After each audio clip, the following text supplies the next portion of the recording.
All right, I think we are live. Hello, hello, and welcome, welcome.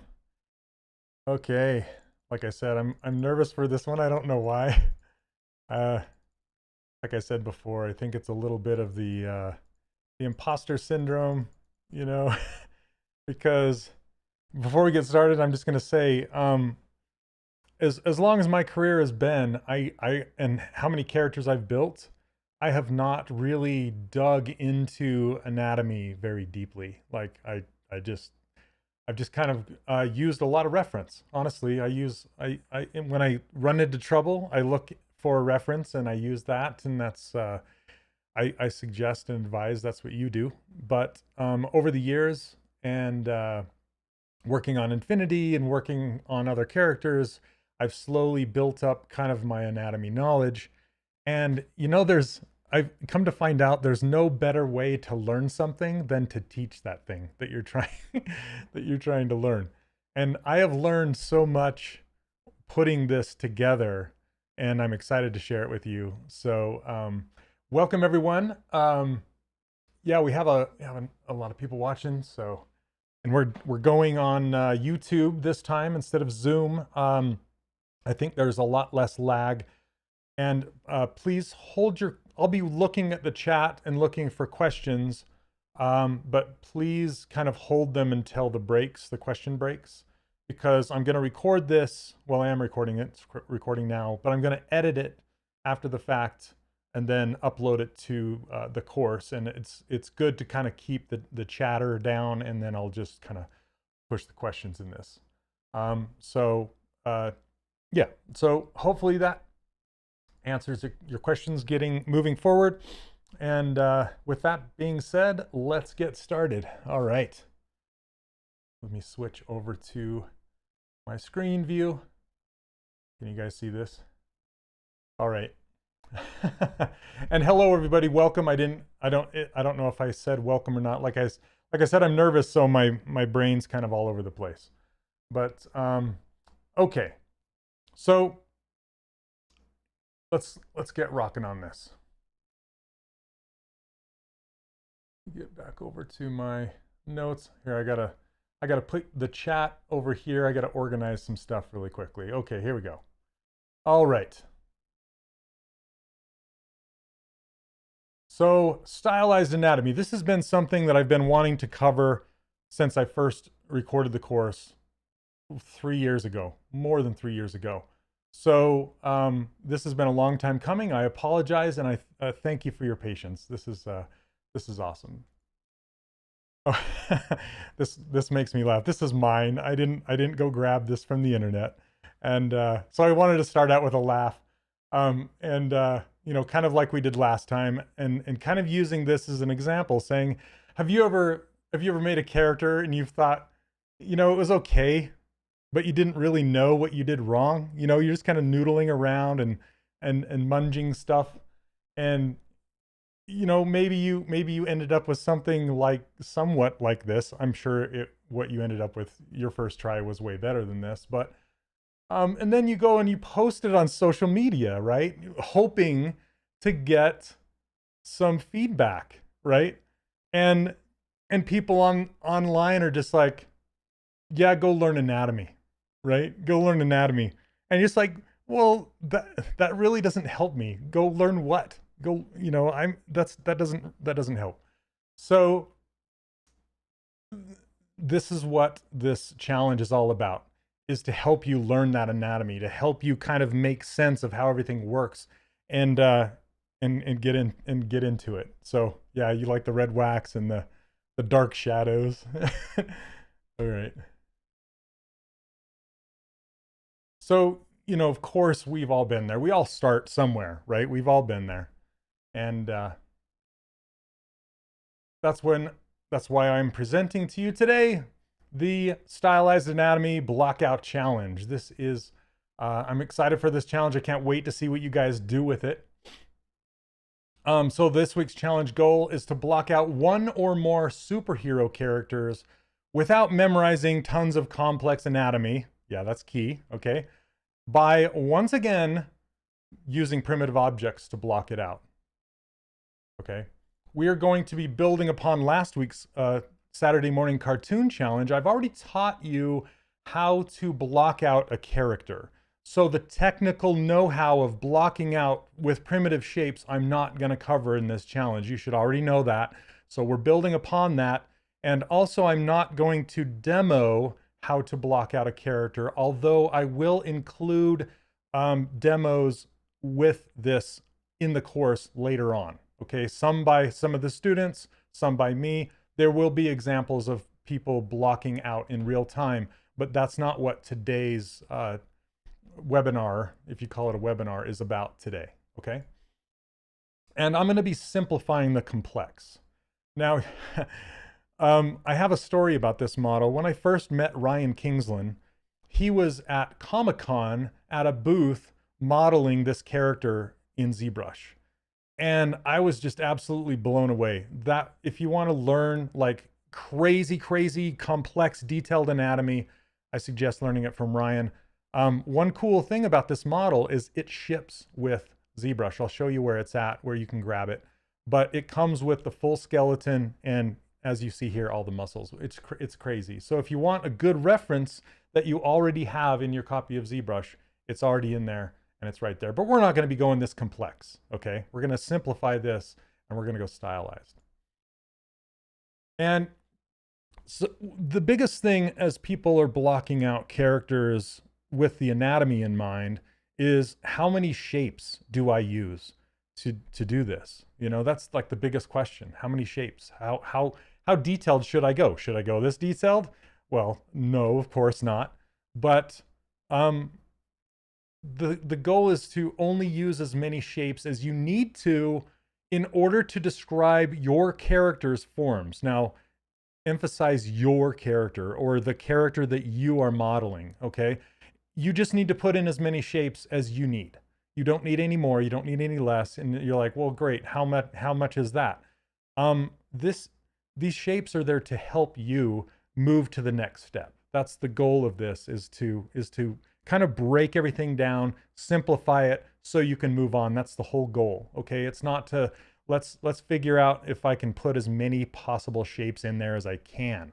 You know, there are good examples of exercises that you can do doing that, and you might want to do that, but for the most part, especially if the character has, you know, is full costumed and all that kind of stuff, you're not going to want to put every single piece of anatomy in there. Okay, here's some examples. The one on the left by Alina is very simplified, and the one on the right by Merritt is complex, okay? And I just want to say that these blockouts, I've reached out to the people who have done these, and they've given me permission to use these in this presentation. Both of these you can find on ArtStation, and they're all at very, very reasonable prices. I can't hand them to you because I didn't pay for the license to give them to you, but they're very, very cheap on ArtStation. You can just find them by doing a search for their names. Okay. And before we get started in defining all of the muscle groups and all that kind of stuff, I want to talk about the anatomy of a surface, okay? Like the surface of the geometry, because I'm going to be using some terms that you might not be familiar with, especially if English is your second language. Just really lightly, I'm going to go over these, okay? So when I talk about muscles and their shapes, I might say this has a slow curve or a fast curve. And they're usually talking about the head of the muscle. That's a term that people use when they're talking about muscles, is the head. I also talk about the apex a lot. And the apex just means the furthest distance the head of the muscle sticks out, okay? And then I'll also, you know, talk about peaks and valleys or pinches and edges, okay? Really simple stuff. And sometimes I'll talk about plane changes. And that's just when the surface changes from my watch thinks I'm talking to it. The planes change from one plane to the next. That's just plane changes. You can see those there. And then there's also convex and concave. That just means it sticks out or it sticks in, essentially. Okay. And then there's also overlapping. And we've talked about this in the Saturday morning cartoon blockout in order to get nice flowing or breaking shapes, okay? And you'll do that by overlapping shapes. And you want to focus on retaining the flow where you need to and using the separation between the shapes to add breaks where they're needed, okay? And that's the really cool thing about blocking out anatomy with big, bold, primitive shapes like this is it will create natural creases between the muscles. It's fantastic. And then I'll also talk about cross sections a little bit. Cross section is just the shape the entire piece makes if you were to slice it in half. Okay? And yes, I'm going to tell you a little bit of a secret. All right?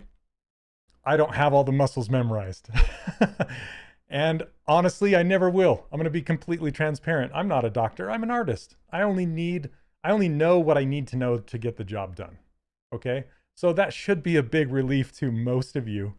Now, should you learn more of the muscles? That's completely up to you. Or more of the anatomy, more of the bone structure, the tendons, all that kind of stuff. Will it hurt you? Absolutely not. Will it help? Yes. It will always help. Knowledge always helps. So that's, yeah. And what's funny is, where did I learn most of this anatomy from is when I was working out in high school and college. You know, I would be like, oh yeah, I got to work on my delts, bro. You know what I mean? Like, I just, that's where I learned it. And I don't know all of the technical terms. So I'm going to teach you the light terms today, the terms that I know what they're called, like the delts and the pecs and the bicep. You know, these are just abbreviations for the longer words like deltoids and pectoralis. You know, they're big long words that you don't need to know. You just don't. You just need to know where that muscle group is, how it works, how it attaches, and how it affects the silhouette. All right. Okay, so one of the key things we do need to know is proportion. And proportion, like I said in the last webinar, is just a fancy word for measuring, okay? It's so funny that I didn't realize that for the longest time. I'm like, what is this mystery word proportion and how do I figure it out? It honestly is just measuring, it's measuring. So if you think about a typical human that is about 8 heads tall, I honestly, I don't think about the heads too much because there's so much variation and subtle variation that I think about the splits more than I think about the heads. Okay. I'm just going to, again, I'm going to be transparent. As one artist to another, this is what I think about is how things split. So what do I mean by split? Well, if I take the entire character and you'll see this first split, half and half. This first half is typically split at the bottom of the crotch, okay?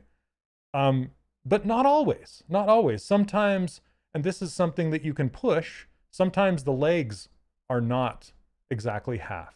Sometimes the torso is shrunk. Sometimes the opposite. Sometimes like a really beefy guy, the legs are short and the torso and the head are tall. That's why the measuring with heads, it doesn't always work, you know? But you can think of the splits. And then if you split that top portion in half, well, the lower portion in half, that's essentially where the knees will be. Very close. Because if you think about when you bend your leg or your squat, your heel hits you in the butt. And if your upper leg was short and your lower leg was long, that wouldn't work. It just wouldn't, the hinge would be in the wrong place. Okay? And then if you think about the arm, it kind of works the same way, but it's split from the shoulder to the wrist in half. Because you can do this, and your wrist will meet your shoulder. If you try and stylize and make your upper arm short and your lower arm long, and then you go to pose your character, it's going to look weird, okay? This actually happened with Spider-Man when we were working on Disney Infinity, and I posed Spider-Man. His upper legs were slightly shorter than his lower legs, and when I went to pose him, his knee was all janky and his foot was hanging out the back. So I had to fix those proportions. And then when you lower the arm, this is one of the important ones, is when you lower the arm, the wrist kind of hits a little bit above the crotch line, and your fingers hit mid-thigh. That is a thing that I use all the time to help me judge how long the arms are. You know, when people say, oh, those arms feel too long or too short, or the fingers are too long, just kind of use that as a guideline. I do use that all the time. And then that's about it. As far as, you know, really dissecting measurements. I don't really get into, you know, head measurement because it's going to hold me back if it's not perfect. If I'm using a head to measure everything, it will help. And a lot of people do use that method. I would suggest you try it if you want to. I'm just telling you that I don't always use that method, because what if the head is slightly smaller than it should be? Then your entire thing is messed up. You know what I mean? So anyway. Okay, let's start out by talking about the torso. Before we do, I just want to note here, I already have a bunch of head anatomy lessons in the course, and I cover the hands in depth in the course. So I'm not going to go over the head and the hands today. I'm going to go over everything else, including the feet, starting with the torso, okay? So sometimes when I go to block out a character, I'll either start with the head or I'll start with the torso. And I want to first thank Mitch Leaway for allowing me to use these construction images. Mitch is a fantastic guy. If you want to learn how to draw and how to construct, and he draws like I sculpt. It's like we're split, and he's the 2D guy and I'm the 3D guy. It's crazy. He drew this based off of my Blockout, and we talk about art and stuff all the time. But his ideas and how he constructs his characters for drawing is kind of hand in hand the same. So we kind of traded. You know, I gave him some of my 3D character blockouts, and he allowed me to use these images. So thank you, Mitch. You're awesome. Okay. So if we talk about torso construction, I usually think about the rib cage and the pelvis. Those are like the two main shapes. And I usually think about the rib cage being kind of like an egg shape. And then the front of it has this peak that comes up that allows space for the abdomen to live, okay? And then the second piece is the pelvis. Now, what's funny is I always think about the pelvis shape as like undergarments or underwear, right? Whatever shape a typical piece of undergarment is, whether it's female or male, it's, if you think about the shape that it takes, that's the shape that you want to kind of build, okay? And you can see that right here. You can see that it kind of looks like he's wearing Superman underwear, right? Or this female looks like she's wearing panties or whatever. So if you think about that when you're making a pelvis, it will most likely steer you in the correct direction. Okay.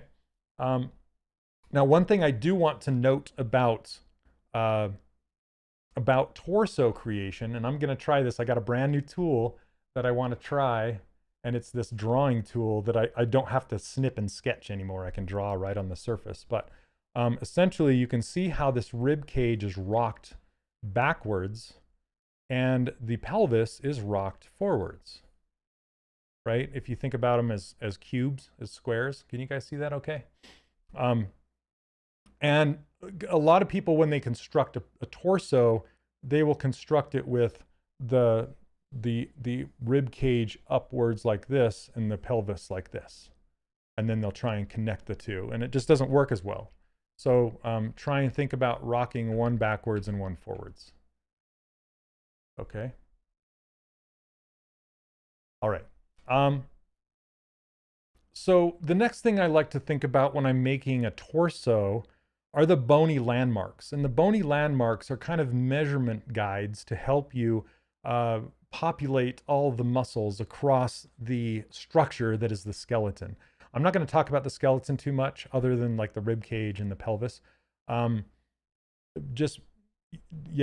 only going to talk about the bony landmarks as much. Okay, so the ones to look for, and what are bony landmarks? That just means the areas on the body where the bones are closest to the surface. And they also kind of act like a sketch before you paint in the center, right? So they kind of give you a guide. And if you see, there's the clavicles right here, and then there's the scapula, or sorry, see, I can't even remember the names. The sternum on the front that then goes down into the cartilage on the bottom of the ribs. But mainly I look at this shape that the ribs take, like this, okay? And then on the back, you can see the collarbone, it makes kind of this girdle thing, right? It goes from the center of the neck across to the top of the shoulders, not to the front of the shoulders, but to the top of the shoulders. And then it hooks into the scapula, and on the back of the scapula, it's kind of hard to see in this drawing, there's a little spine right there. Okay, and I'm gonna show you that spine in other blockouts. There's this spine, and then this line that goes down, and you will sometimes see the scapula peek through all of the muscles, and sometimes not. It depends on how many muscles or how much fat the person has on their body, if you can see that or not, and the pose that they're in as well. Okay, and then in the center, right up here, is the 7th cervical vertebrae. It's just, you can kind of feel it. It's where your spine is sticking out between all your muscles. And then this sacral triangle right here, it's like the butt triangle, right? The Bermuda Triangle. It's right above your glutes right here. And it's this hard piece of bone. And then there's the, I just call these not the hip bones, but the thigh bones. I call these the edges of the thigh bones. I didn't know what this was called until I saw this picture.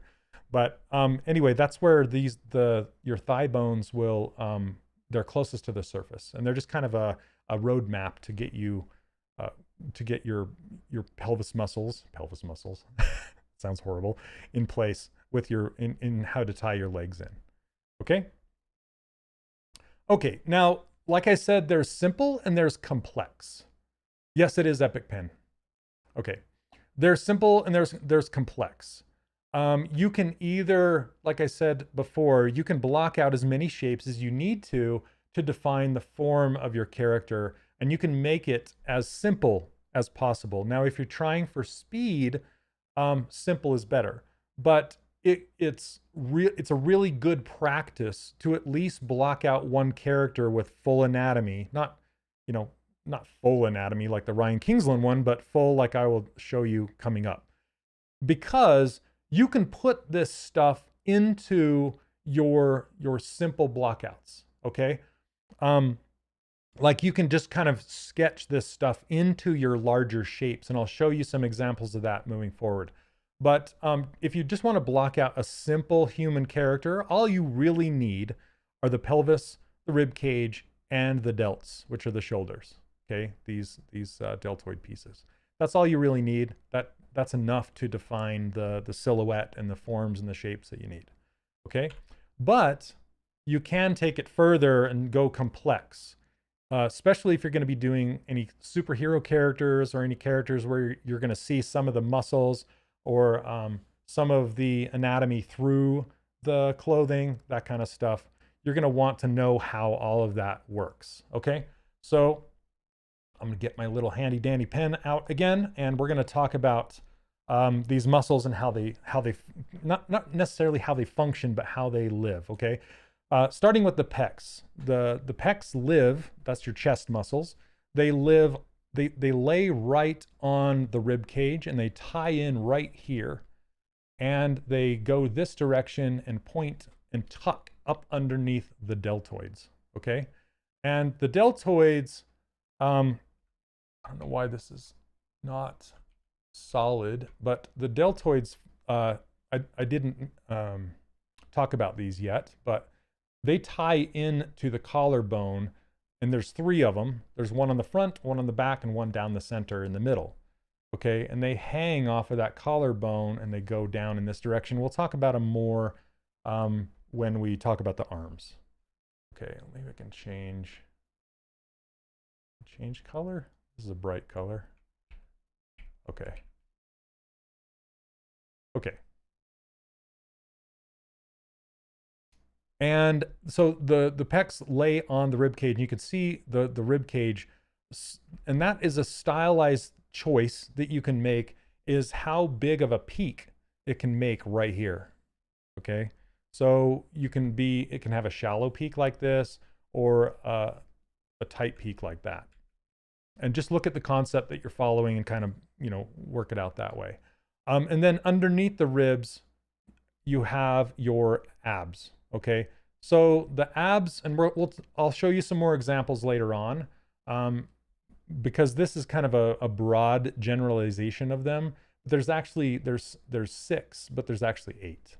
Okay. And they're split down the center, and there's 6 here, but then there's longer ones that go down into the pelvis region down in here. Okay, but that's kind of how they're shaped, and they're mirrored across here. And they tie down into here. And you don't really have to worry about them too much, because they're hardly ever shown unless the person is like a superhero, or they're ripped or whatever. It just depends on how defined that is. Okay. And then there's the obliques, and those are that's this right here. And that's kind of your love handles. And they actually, they're showing being stopped here, but they actually go all the way up like this. Okay. But the part that you need to know about is this part right here. And you can see that sometimes people will put in, like they'll put in a break, like a little fat right there. And that's where it sits on the, that bony landmark that's right here from the pelvis. Okay. So it just sits right there, and it builds up this kind of fat deposit. Okay. And if you think about, let's see, the next thing I want to talk about are the traps, or the trapezius muscles. Now, these are super important to get the back correct. Okay. And remember, I talked about the scapula spine. That is right here that you can see. How do I turn this? I don't know how I make this not be clear. Anyway, it's kind of transparent. I hope you guys can see that okay. So the trapezius, the traps, let's just call them the traps. The traps tie into the back of your skull, right at the base, right here. Okay. So you can see those, they tie in right there. And then they come down and they split for a second to show that other bony landmark, which is that 7th vertebrae right there. Okay. And then they come down here, and they kind of form, if you think about it, it kind of forms this big diamond. Like if you were to draw a big diamond all the way around this, like so, kind of draws a big diamond. And that's how you kind of lay that out. Okay. And then it kind of cuts in at the spine of the scapula, and then drops down and makes room for, and I just like to call this the scapula muscle group. There's a whole bunch, there's a bunch of muscles packed in this area right here. But I like to represent them in just like a square muscle group that tucks up underneath the deltoids. Okay. And then underneath that are the lats. Okay. The latissimus muscles. And those are like, if you see the guys that work out a ton, they look like wings from the front. Like you can kind of see them from here. Okay. And they are these muscles here, and they tuck down and they go all the way down to that bony landmark that we talked about, that triangle. I drew it as a diamond, but that triangle, the bony landmark at the top of the glutes right here. Okay. And you can see that these kind of, the traps and the lats kind of parallel each other right here. Okay. And the lats tuck up underneath here, and then they flow down in this direction. And then there's these two. The only thing you need to pay attention to down at the bottom, or the base, it's called the small of the back down here, are these two peaks and the valley that is the spine. Okay. So here, let me just see if I can clear this. Yeah. Okay. So there's these two peaks right here, and they're kind of like these tubes, and they are on either side. Oh yes, thank you for telling me that.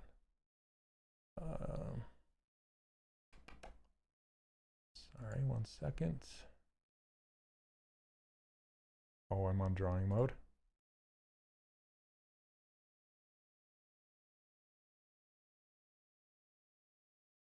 There we go. Okay. Thank you for that. Go back to chat. Okay. Okay. So what I was drawing here are these two tubes that kind of show the bottom and the back, and you can see that on some people. And then those muscles kind of tie in and go up in this direction. Okay. My wife's are very prominent right there. Okay.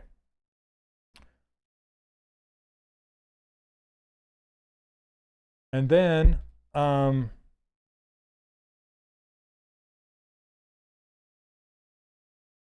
yeah, I could, if you guys still want to see me, I guess. Here, let's see if I can.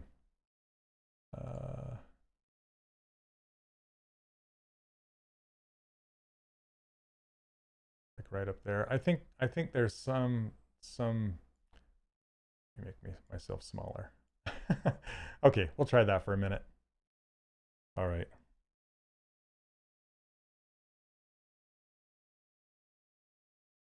Got to bring my chat back. All right.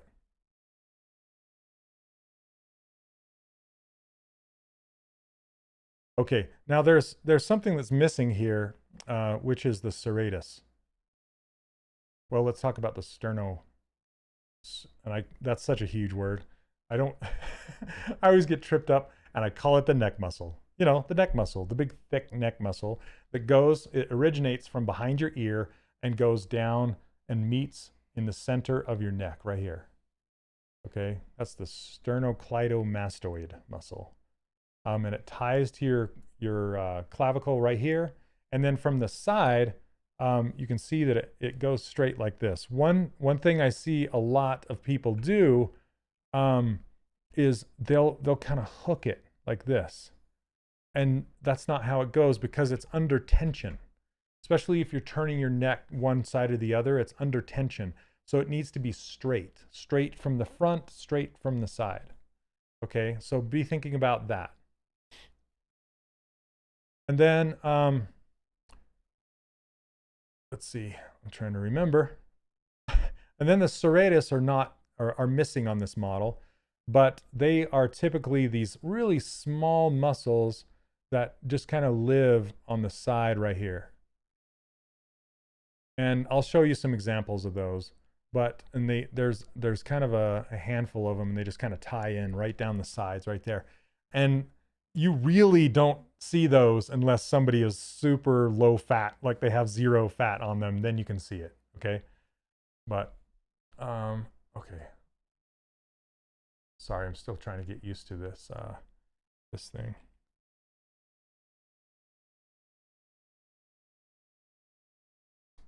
Okay. Now I put this on here and I don't know why. Yeah, forget about this one. Number 7. It exists. it's the, well, don't forget about it. It's the name of the, I called it the scapula muscle group. Okay. But part of that scapula muscle group is this, this long doctor word, the infraspinatus. That's a muscle that kind of ties in underneath there. Okay. And I'm like, wait a minute, why did I put that there? I didn't mean to, so I apologize for that. You don't really need to know that one. But I just call it the scapula muscle group, this little square group of muscles right here. That's all you need to know. So I apologize for that. All right. Moving on. So, okay. And we'll talk about these in more depth. I'm going to do some spins and turns inside of ZBrush, and we'll talk about that, okay? Yeah, it's not visible. It's kind of tucked down there. Thanks, Chandra. Okay. So are there any questions so far on this? Is this pretty crazy? I'm trying to think of what some of the ideas, as far as like what to look out for. The main thing is don't let the deltoid go above this where this ties in, where the clavicle meets the scapula right here on the top. Okay. Make sure that the deltoid drops below that. Okay. So, because I've seen some people make the shoulder come up above it like this, and that doesn't really you don't really see that too much, right? Do the pecs connect under the delts? Yes, they do. Yeah, it's not really well shown here, but the delts should wrap across the top of those pecs. Okay.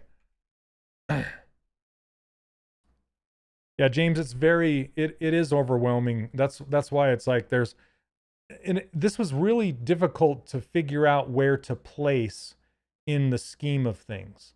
As far as like, do I talk about anatomy after we've talked about building the entire character, then talk about anatomy, or because this is quite an advanced subject. So to jump right into this after blocking out cartoon characters, it's quite the leap, right?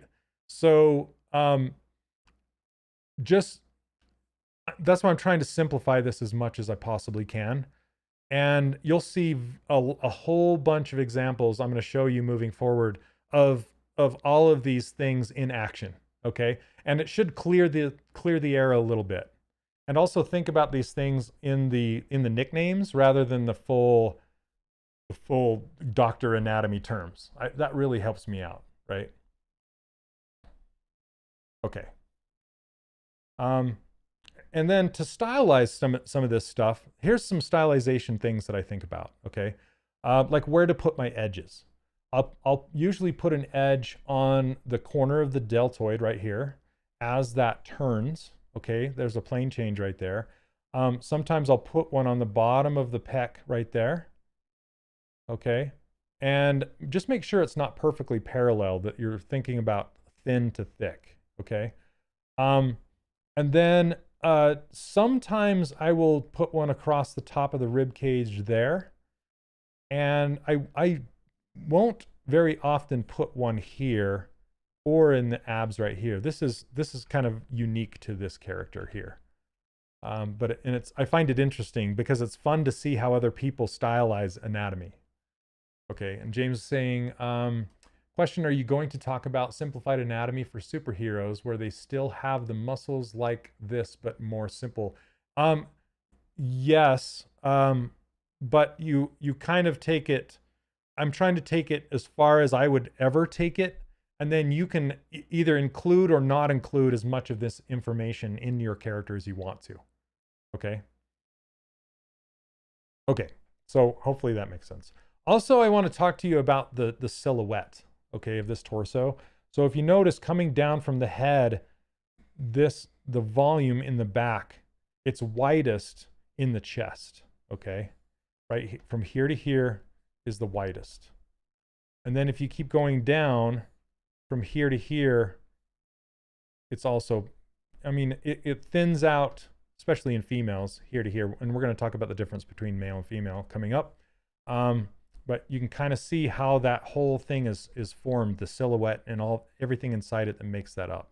And in males in particular, you see the lats from the back making that big shape, and then it comes down to that. So that's kind of a way of simplifying the big silhouettes, okay? And again, we're going to talk about that coming up. Okay. So let's move on here. Let's talk about arms for a second. This is another drawing by Mitch Leaway to simplify how the muscles kind of interlink into each other with arms. It's super cool.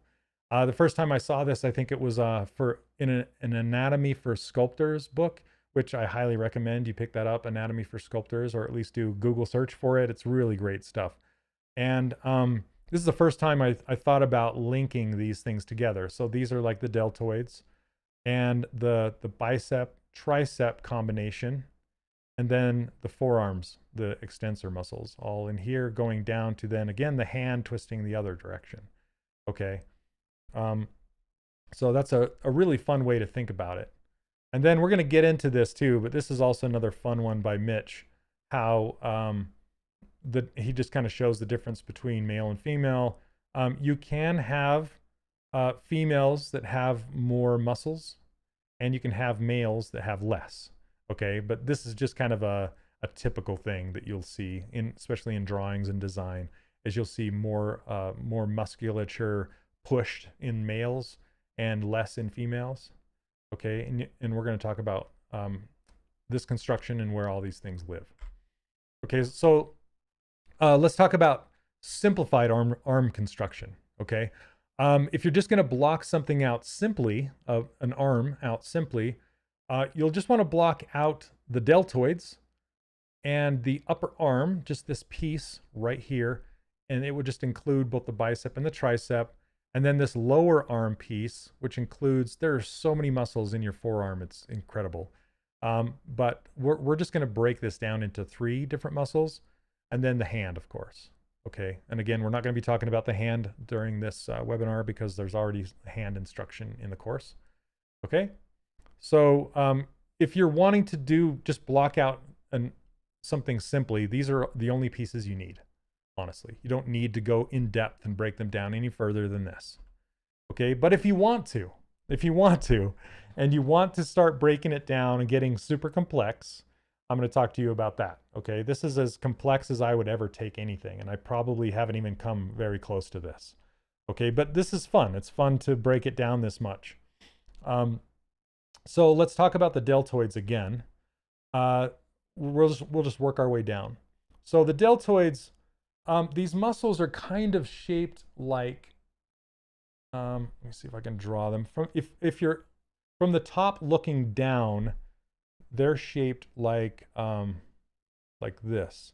If this were the front of the body and this were the back of the body, and it kind of goes like this to a point, comes back around, where the clavicle comes up and ties in right here, and then the scapula goes and ties in back here. This is a super simplified version of it, and it's a horrible non-anatomical drawing, but you can see how the deltoids kind of just connect like this. And then there's 3 pieces that split like that.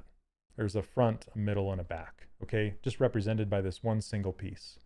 So you can, when you're blocking out, you can bring the whole shape up into here and overlap up into there like that. And you'll see a lot of people doing that. But just keep in mind where that collarbone is and where that scapula connects, and that the deltoid doesn't really go beyond that, okay? Let's see. Okay, and then moving down, we have the bicep, and the bicep is, you know, when you flex your arm, it's the big one on the top, right? That everybody they call them their guns or whatever, right? The bicep tucks up underneath the deltoid like this, and then so it kind of tucks in. Oh man, I wish this was brighter. How do I make this brighter? Maybe if I make it like a bigger. This is a brand new program that I'm just using starting today. It's probably not a good idea. Whoops. I mean to do that. Okay. So maybe larger. There we go. Okay. So so yeah, this connects up underneath here. And up underneath here, I go like that. It's kind of hard. It's hard to see. Maybe if I change colors. Let me just do one. Let me look at one thing. Hold on one second, please.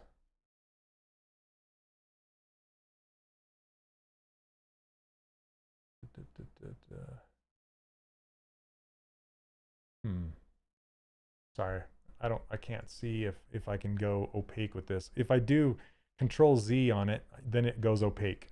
Then you can see what I'm talking about. So maybe I'll just do that. I'll draw it and then I'll hit Control Z and you guys can see it. Okay.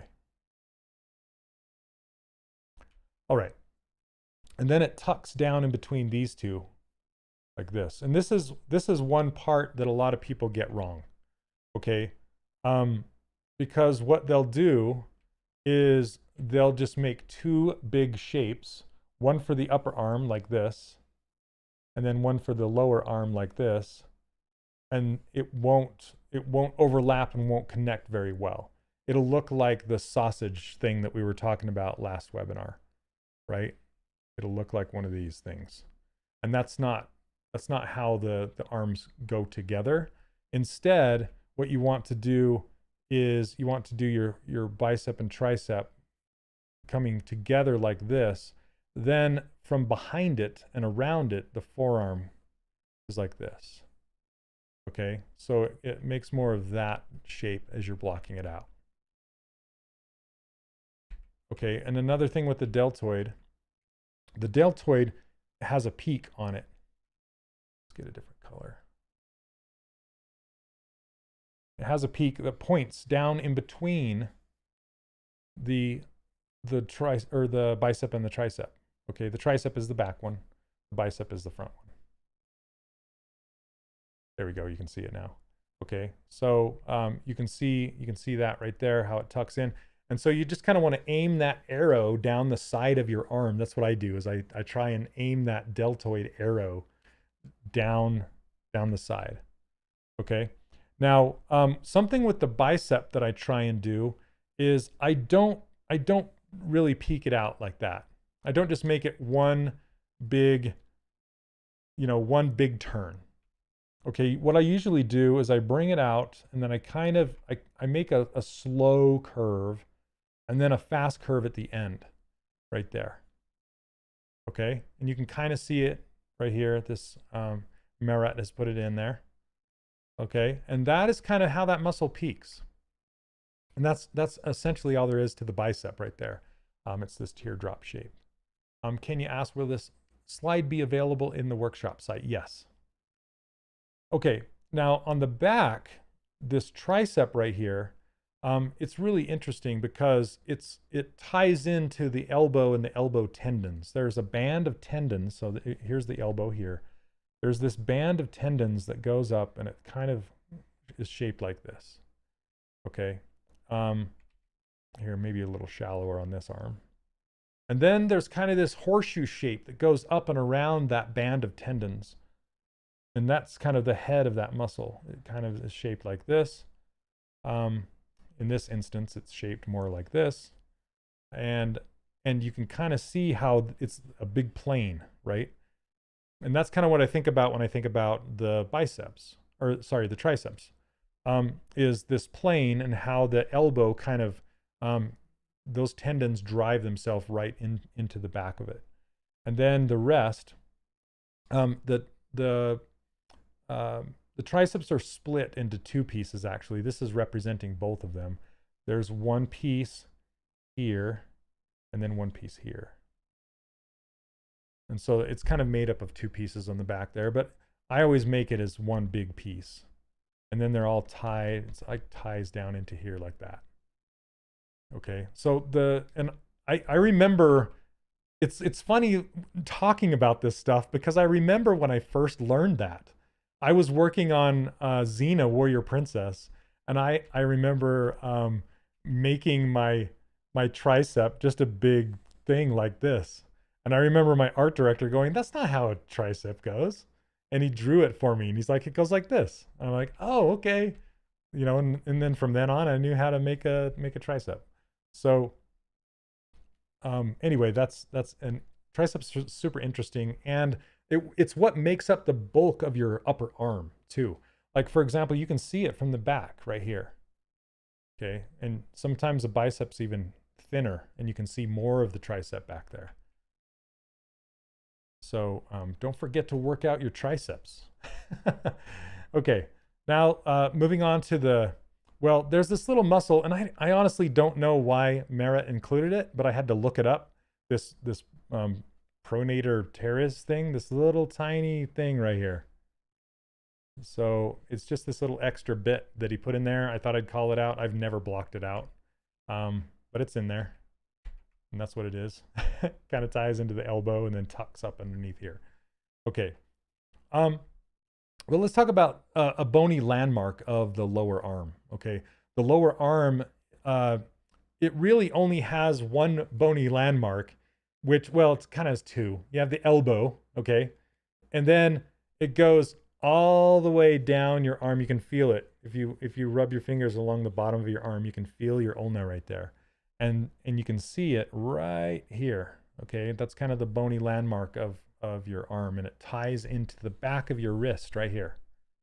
Okay, then you can either block this out in 1, 2, or 3 shapes, typically. Okay, now me personally, when I'm blocking out characters just for the sake of speed, and I kind of know how these things are flowing together, I will typically use 1 shape. Okay, and it will just be shaped like this. 1 shape. Boom. Right? Okay, so in fact, I overlap it up into the upper arm like this. So I'll draw that whole shape. That's kind of how it looks. Okay, and then this shape right here overlaps like this. And then you have the deltoid like that. Okay, so when I'm blocking out a character, those are the 3 main shapes that I use to talk about the arm. But if you're going to use 2 shapes, what I usually do is I will include this one. Let's see, let me draw it again. This one, and then this one as the second piece. So I'll do 2 pieces like that. Now, now I have to call out George. George is in here. George is a student. It's really cool of George because George Zaki, I taught him how to block out characters with the primitive shapes, and he taught me how to take my stylized anatomy further. So I thank you for that, George. George is in here. And he showed me this really cool technique that I've been doing ever since. And what he does is he takes and blocks out the main shape like this and gets that correct, okay? And then he will duplicate that shape, and he'll have 2 exactly the same, occupying the same space. And then he'll push one shape one direction, okay? So like he'll collapse all of this and turn it into this shape right here, okay? And then he'll take the second shape, and he'll take all of this, collapse it down, and make a new shape out of that. So then both shapes together, then they'll start to make up the arm, and you don't lose your outer silhouette that you've already blocked out. It's ingenious. So yeah, thanks for that, George. And he'll do the same thing with the tricep bicep combination. So basically he'll make this shape right here, okay, duplicate it, and then squish this down so it's a shape like this to be the bicep. And then he'll take the other shape and squish it in this direction and make this shape out of it. And then the 2 shapes together will create this nice natural crease going down in between there. So, George has also generously allowed me to post one of his real-time blockouts, and I'll post that with the lesson so you can watch him. And he has a whole bunch of blockouts on his Gumroad that you can check out, and we're going to look at some of them at the end of this presentation. And he records a lot of them, and he goes live. So yeah, super cool. All right. Now, so let's talk about how these muscles tuck into each other. And this is one of those things that I never really knew the names of these until it was time to teach you guys about them, okay? And I tried to find the easiest, simplest terms that I could for them. And I came up with wrist extensors. That's this green one on the top right here, because it's kind of ties into this wrist. And then there's the palm flexor, which is this kind of beige one. Here, let's look at it from the bottom. This beige one right here. Okay, so that ties into the palm, and it allows everything allows for the twisting of the arm. And then the supinator. So I like it. That should be like a superhero, the supinator. And that's just this extra bunch of muscles that also helps with the twisting. Okay. All right. So what happens with this supinator is it essentially comes around here and tucks and points up in between the bicep and tricep. Okay. So, oh yeah, the thumb flexor. Thank you, James. Yeah, there you go. I like that one better. The thumb flexor. So yeah, that makes sense because it's attached to the thumb, if that's indeed the real thing. Okay. So, and you can kind of see how the wrist extensor hangs out on the top of the ulna right here, right? And then the palm one just connects underneath that and wraps around the back side, or the top side, underside, however you want to call it. But the thing that the two things that I really look for when I'm blocking out an arm is the twist that's going on right here, and then the valley that happens right there. And then and I'll talk about this in a bit, but the slow curve that goes like this right into the top of the wrist, and the fast curve that's on the back side. So the apex of that muscle head is here, and the apex of the outer one is here. Okay, and you can see how that has that slow curve, fast curve. Okay, now on the upper arm, they kind of mirror each other, the curves. There's not a slow or a fast. Okay? All right. So is this helping out so far?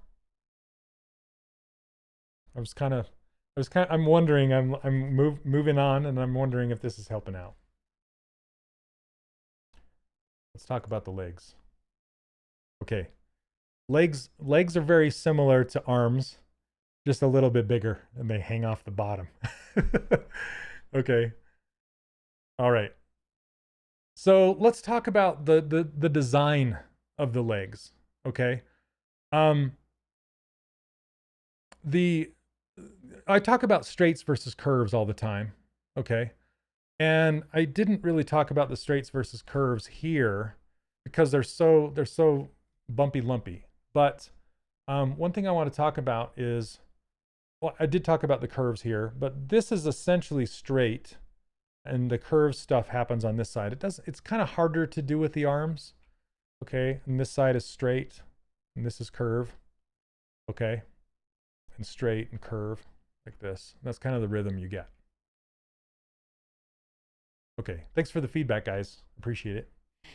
Okay. Everybody says they're learning something and learning a lot. All right, I appreciate it. Okay. So also you can see these arrows down here, and and I remember my friend Matthew Armstrong, who's also a student, and he's also a really good friend of mine that I've known for a long time, but he always says, remember the angry face in the muscles, because the muscle heads are not straight across from each other. And you can think about it as an angry face, like this guy. See, it's angry, and then the ankles are higher on the inside and lower on the outside. Okay, so that's kind of how you can think about that. And then you can see kind of the straights versus curves on the legs, and the rhythms and stuff throughout the legs. Okay, kind of straight on the inside, curved on the outside. And again, I like to thank Mitch for these helpful items here. Okay, let's talk about the leg construction, the simple version. Okay, just like we talked about the simple torso, the simple arms, and the simple legs. With the simple legs, all you need are, on top of the pelvis, I would suggest adding glutes, or the butt, and then you just need upper legs, lower legs, and feet. And I will typically, not always, but most of the time, I'll split the foot into two pieces. We'll get into feet here in a minute. But you can kind of see what's happening inside. I include the ankles and everything, and the knee, and all of the muscles inside of these simple forms. Okay, because I know what's essentially going on underneath the surface. I don't need to block in all the extra bits, but blocking in all the extra bits will help you if you're blocking out a superhero or a character that has a lot of anatomy showing, right? And here's another really cool pic by Mitch, kind of the construction of it, and some of how the bones work. Now, one interesting thing about how the bones work that you don't really think about is the femur, the knob of it kind of sticks out and it's curved like this. Okay. And then it goes into the hips. Because that's something I really didn't think about too much until I was in animation and stuff like that, that the rotation where that happens. And you can think about it, the actual rotation of it happening right at the, I want to say the underwear line, right here. Okay, if you can see that, I can grab a different color. I don't know. I wish it was more solid. I got to figure that out. Okay, so right here is where the leg swivels when you're walking, okay, or hinges when you're walking. And a lot of people, I should say a lot of people, I should say me.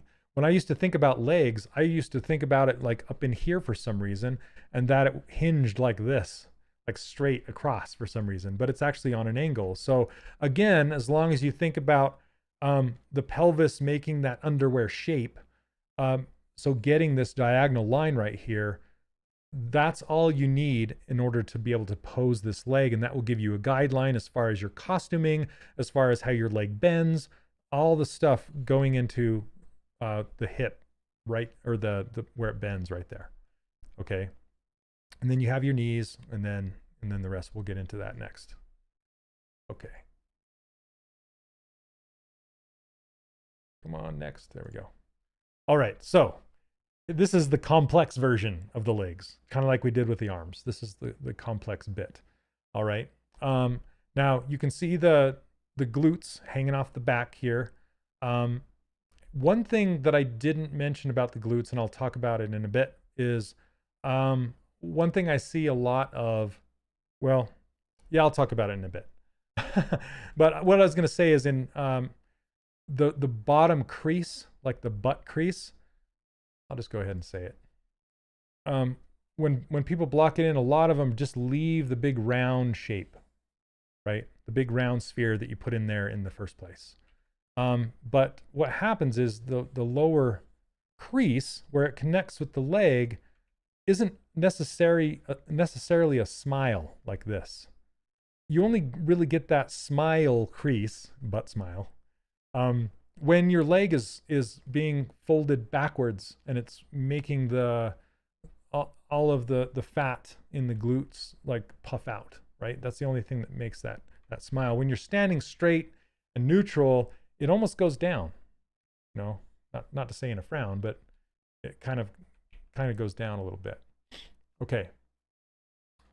Oh yeah. So yeah, James, I gotta point this out. So James says, this might sound stupid, but it just occurred to me that an action figure would be a good thing to have to help with an anatomy blockout, as it is broken up like that. Absolutely. It absolutely is broken up exactly like that. Or a Barbie doll. A Barbie doll, you can see the split lines are exactly right along those and on the shoulders and all. Yeah. So they follow the anatomy lines. Also, if you ever see mechs, like mech designs and things like that, a lot of the armor plating will actually follow the anatomy underneath.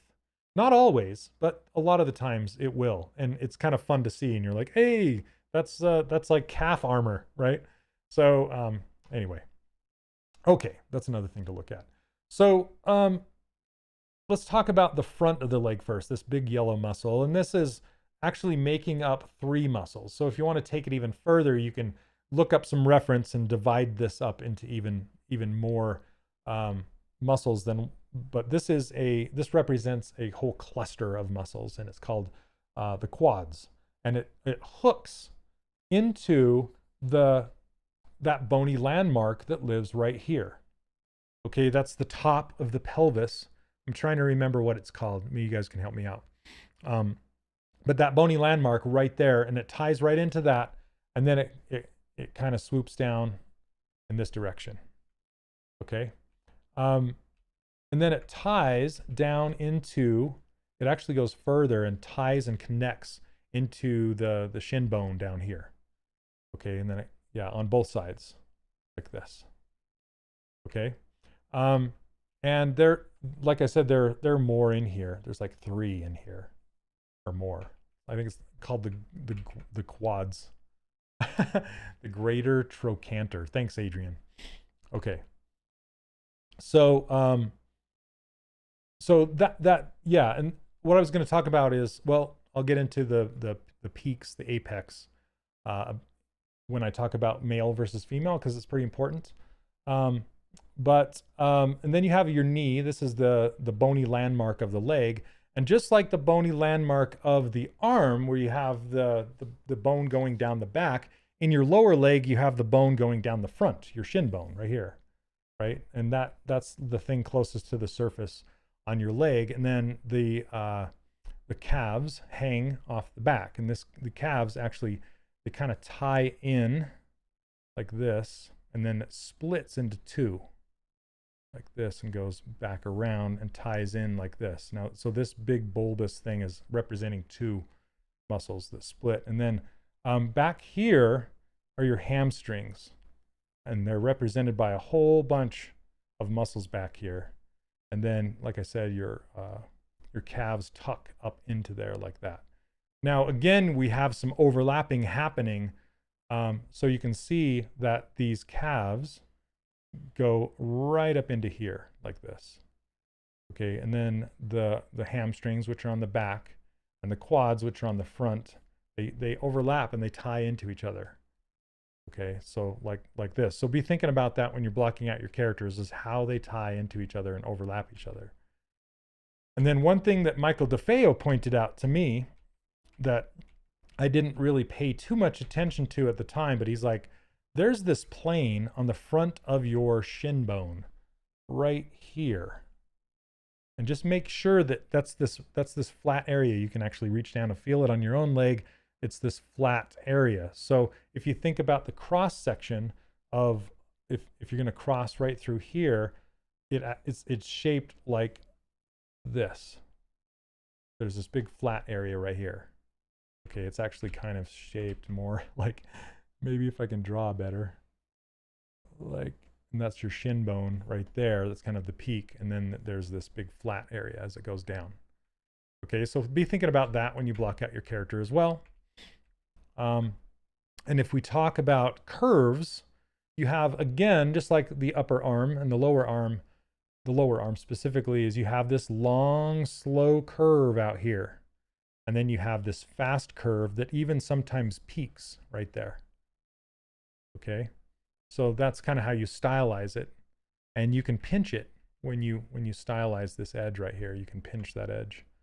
But just make sure that you have the frowny face happening, right? So yeah, the frowny face. So the heads of the muscles are not straight across from each other. They're kind of like that. Okay. And one more thing I want to talk about is with the is the gracilis. I don't know if I'm saying that correctly, but the inner thigh is what I call it. The inner thigh, this piece right here. And it kind of right underneath the crotch, there's a hollow area right here, right underneath, just to allow the legs to swing and you know, so you can do your business or whatever. But then this comes out from underneath, kind of bulges there before kicking back in. Okay, and then you'll notice that there's this sartorius band. I don't have it represented in this blockout, but basically it's this little band that hooks in right here, and then it ties and it goes all the way down and hooks in down here. And that's why the quads are shaped that way as far as this blockout is concerned. This is representing that band that goes from top to bottom. And then there's another one that is on the outside that hooks in right here, goes down. And it ties up into that bony landmark right there. Okay, so those are the two, kind of the inner and the outer bands. Okay, and then the last thing is the Achilles tendon. That's where it goes up into, and you can see kind of how this is like the tricep. Remember, the tricep had this band of tendons right here. You can almost see it again. And then the calves have kind of this U shape or horseshoe shape, and it connects just like the tricep does, right? And then this kind of pushes up into and underneath it. And then the tendons all go down here to the heel. You can see the heel of the foot. We'll talk about the foot here in a minute. Okay, and then from the leg from the side has where it peaks, where there's the what am I trying to say? The straights and the curves. You get the straight on the front, and then you get that fast curve happening again on the back. And this is the calf where it peaks is quite high. It's not in the center of the lower leg, so you don't peak it like this and go back down. Okay, it's kind of favors like pushing it up kind of high. Okay, so and then just remember how that tucks in. One thing I do want to say about the glutes, I'll just go ahead and say it right now, is they're kind of shaped like a teardrop, and you'll notice it more in females than males. But and these are kind of in the way, but a teardrop meaning like this.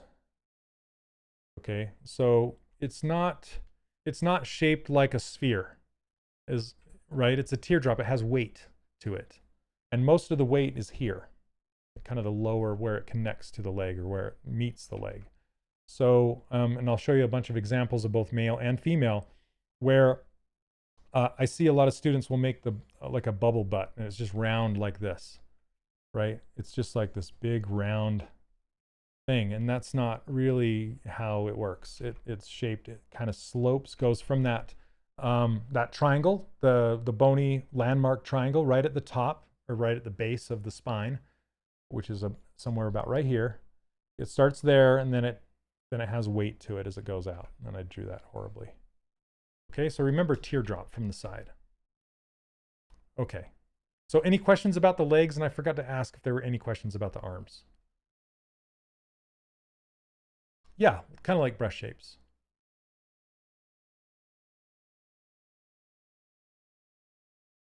Okay, while you guys are maybe have some questions, I'll move this forward. We'll talk about the feet. Okay, once again, another awesome construction drawing by the amazing Mitch Leaway. Had a teacher in Annam School point out from the side view, curves back and forth in the legs echo the pelvis rib curves, so the curves of the body act as a spring to protect the head and the brain. Oh, that's interesting. That's really cool. I love the guys over at Annam School, by the way. Dave Gallagher is I've known him for a long time. He's a good guy. Okay, so okay, let's talk about the feet, and I'm going to talk about them on this drawing before we go to the blockout, because the main thing with a foot is to get that the bottom of the foot shape correct. Okay, and maybe I will. Let's go over to here. Okay, this is kind of the blockout. I'm just going to draw it here, and then we'll go back. Okay, so when you think about the bottom of the foot, one way of thinking about it, this is the way I think about it, it's kind of silly, is when you get your feet wet and then go walk on the concrete, you can see your footprints, right? And what is the shape of your foot, the footprint that it leaves? It kind of is shaped like this. And then you got your big toe, and then your other toes going down the line like this, right? So you have to think about it. Think about the bottom of the foot being that kind of a shape, but include the toes with it. So if I were to redraw that again, I'll draw the opposite foot now. I'll just kind of bring it down. That's the big toe down to the little toe. Has a long sweeping curve along the backside, the heel, and then it kind of cuts in like a cup. And then you have the ball or the bunion, and then it goes back into the toe. Okay, so then you kind of have your toes like that, and then this cup kind of cuts in even more right here. And that's represented right here. Okay, you can kind of see it from the side right there. So does that make sense? Like when I'm making a foot, this is what I think about a lot.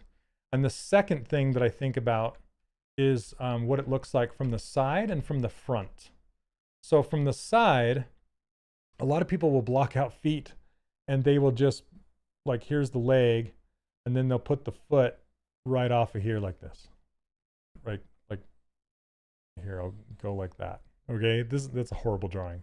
But you kind of get what I'm going for. Like there's no connection or tie-in on the front of that foot. Okay, and the heel just kind of connects and there's no heel. So the things that I think about are, as the leg is coming in, there's a break, slight break. Sometimes it's a fast break, sometimes it's slow, but it just breaks and then it goes into the heel. Okay, so it has a slight diagonal right there. Now on the front, it goes from the toes, so the toes right here, and the toes actually kind of come up and they have a knuckle. But usually feet aren't bare when you're doing these characters. Sometimes they are. If you have a character with bare feet, I just suggest get some good reference and look at some feet and block them out. But for the most part, they're in shoes of some sort. So when I block out shoes, I really don't think about that stair step of the toes. I just think about the tip of a shoe or a boot. Okay, and then you want to bring that right up and curve it up into the leg. Okay, there could be a small break right there, but not much. Not much. Usually you try, it just depends, because you think about your shoe. Think about the front of your shoe and how the shoe doesn't have a break in it. You have, if you're wearing a boot, you have laces. And they're shaped like this, and they lace all the way up the front. There's no break in that, right? So make the foot be the same shape underneath. There's a reason that your boot or your shoe is shaped that way. Okay, and then again, you have the ankles, higher on the outside, lower on the inside. So did I do that right? No, other way. I don't think I have that right. The angry face. I don't think I did that right on this one. Okay, so let's go back and look at Mitch's drawings again. Yeah, you can see how the ankle is higher here, lower here, and then you have that Achilles tendon. You can also think about from the back, going from the heel. This heel is kind of a teardrop that's been flattened on the bottom. Okay, and then it goes kind of pinches in like this. Okay. Yeah, Susan, I got that wrong. Okay. So, and then you have if I like how Mitch breaks this down, you can think of it like a sphere, a smaller sphere, and then a rod for the toes, how they bend. But here, again, you can see the shape of the bottom of the foot, like I was drawing it, and then the toes just kind of hanging off the tip. And you can see here, the foot shape here. Now, one more thing I want to point out. From the front of the foot, a lot of people they mix up the left and the right feet. And how do you describe a left foot and a right foot other than, this shape from the top and the bottom, your big toe, and having this kind of arced shape as it's going, and then it gets narrow as it goes down to the heel. So it's kind of like, you think of it like a flipper, like a duck foot, like a flipper. It gets wider as it goes out, and the widest area being where this rod is, essentially right before the toes start, is the widest area. And then but from the front, notice from this view, the peak isn't in the center. It's not symmetrical. The peak is towards the inside. Okay, so, and then it has this fall off, this gradual fall off. Here, let me get my pencil out. So the peak is like here. And then it has this gradual fall off on this side and this fast fall off on this side. And that's how you can kind of say this is a left foot or a right foot, because of where that peak is on the front. If it feels like it's the opposite side, like the left is on the right and the right's on the left, just take that peak and push it in and it's like a miracle. Automatically, it'll be like, oh, there it is. Okay, sweet. All right.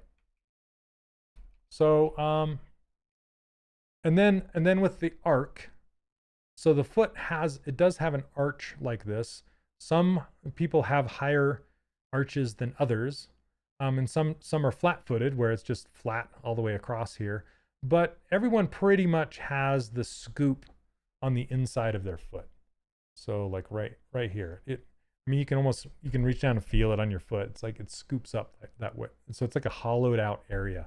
So make sure, now in shoes, that hollowed out area is actually inside the shoe. So it's not normally represented.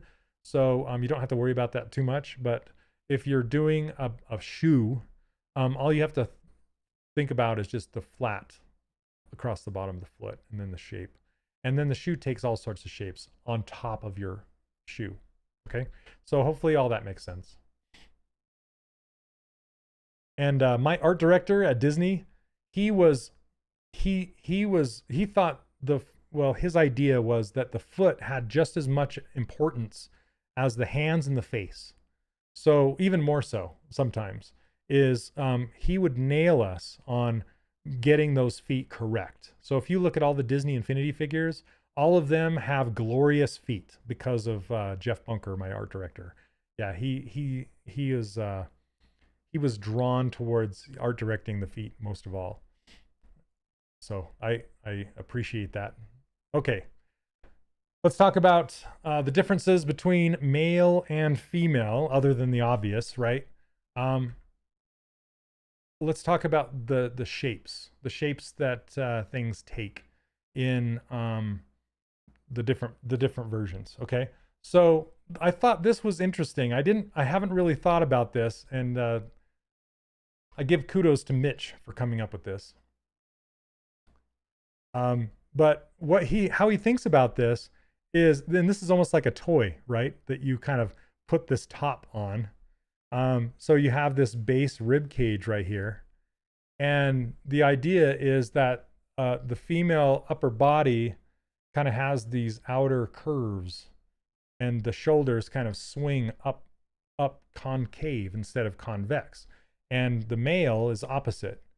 You know, to make that V shape in the upper part of the male like this, you have these curves be convex versus concave. It's a really interesting theory, and I think I'm going to be thinking about that as I block out some characters. But that's one thing.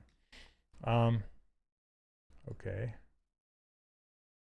And in the legs, this is where I think this, other than breasts, right?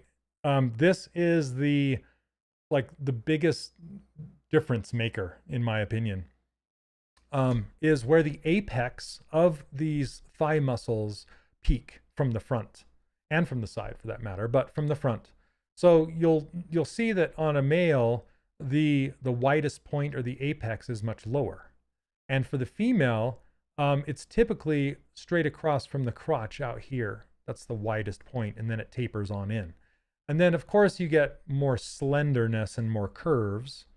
That will also help. But males or females can also have either sharper corners or more slender. It just depends. But for the most part, males are more boxy and females are more slender. Okay. Yeah, and we did this with Infinity. We made the male calf muscles much larger. And the females much smaller and more slender, and they just kind of, and the rhythms would tie into each other and just kind of make this bump rather than this cut, you know? So yeah, that's kind of, yeah, smaller feet, bigger feet. And that also goes with hands, smaller hands, bigger hands.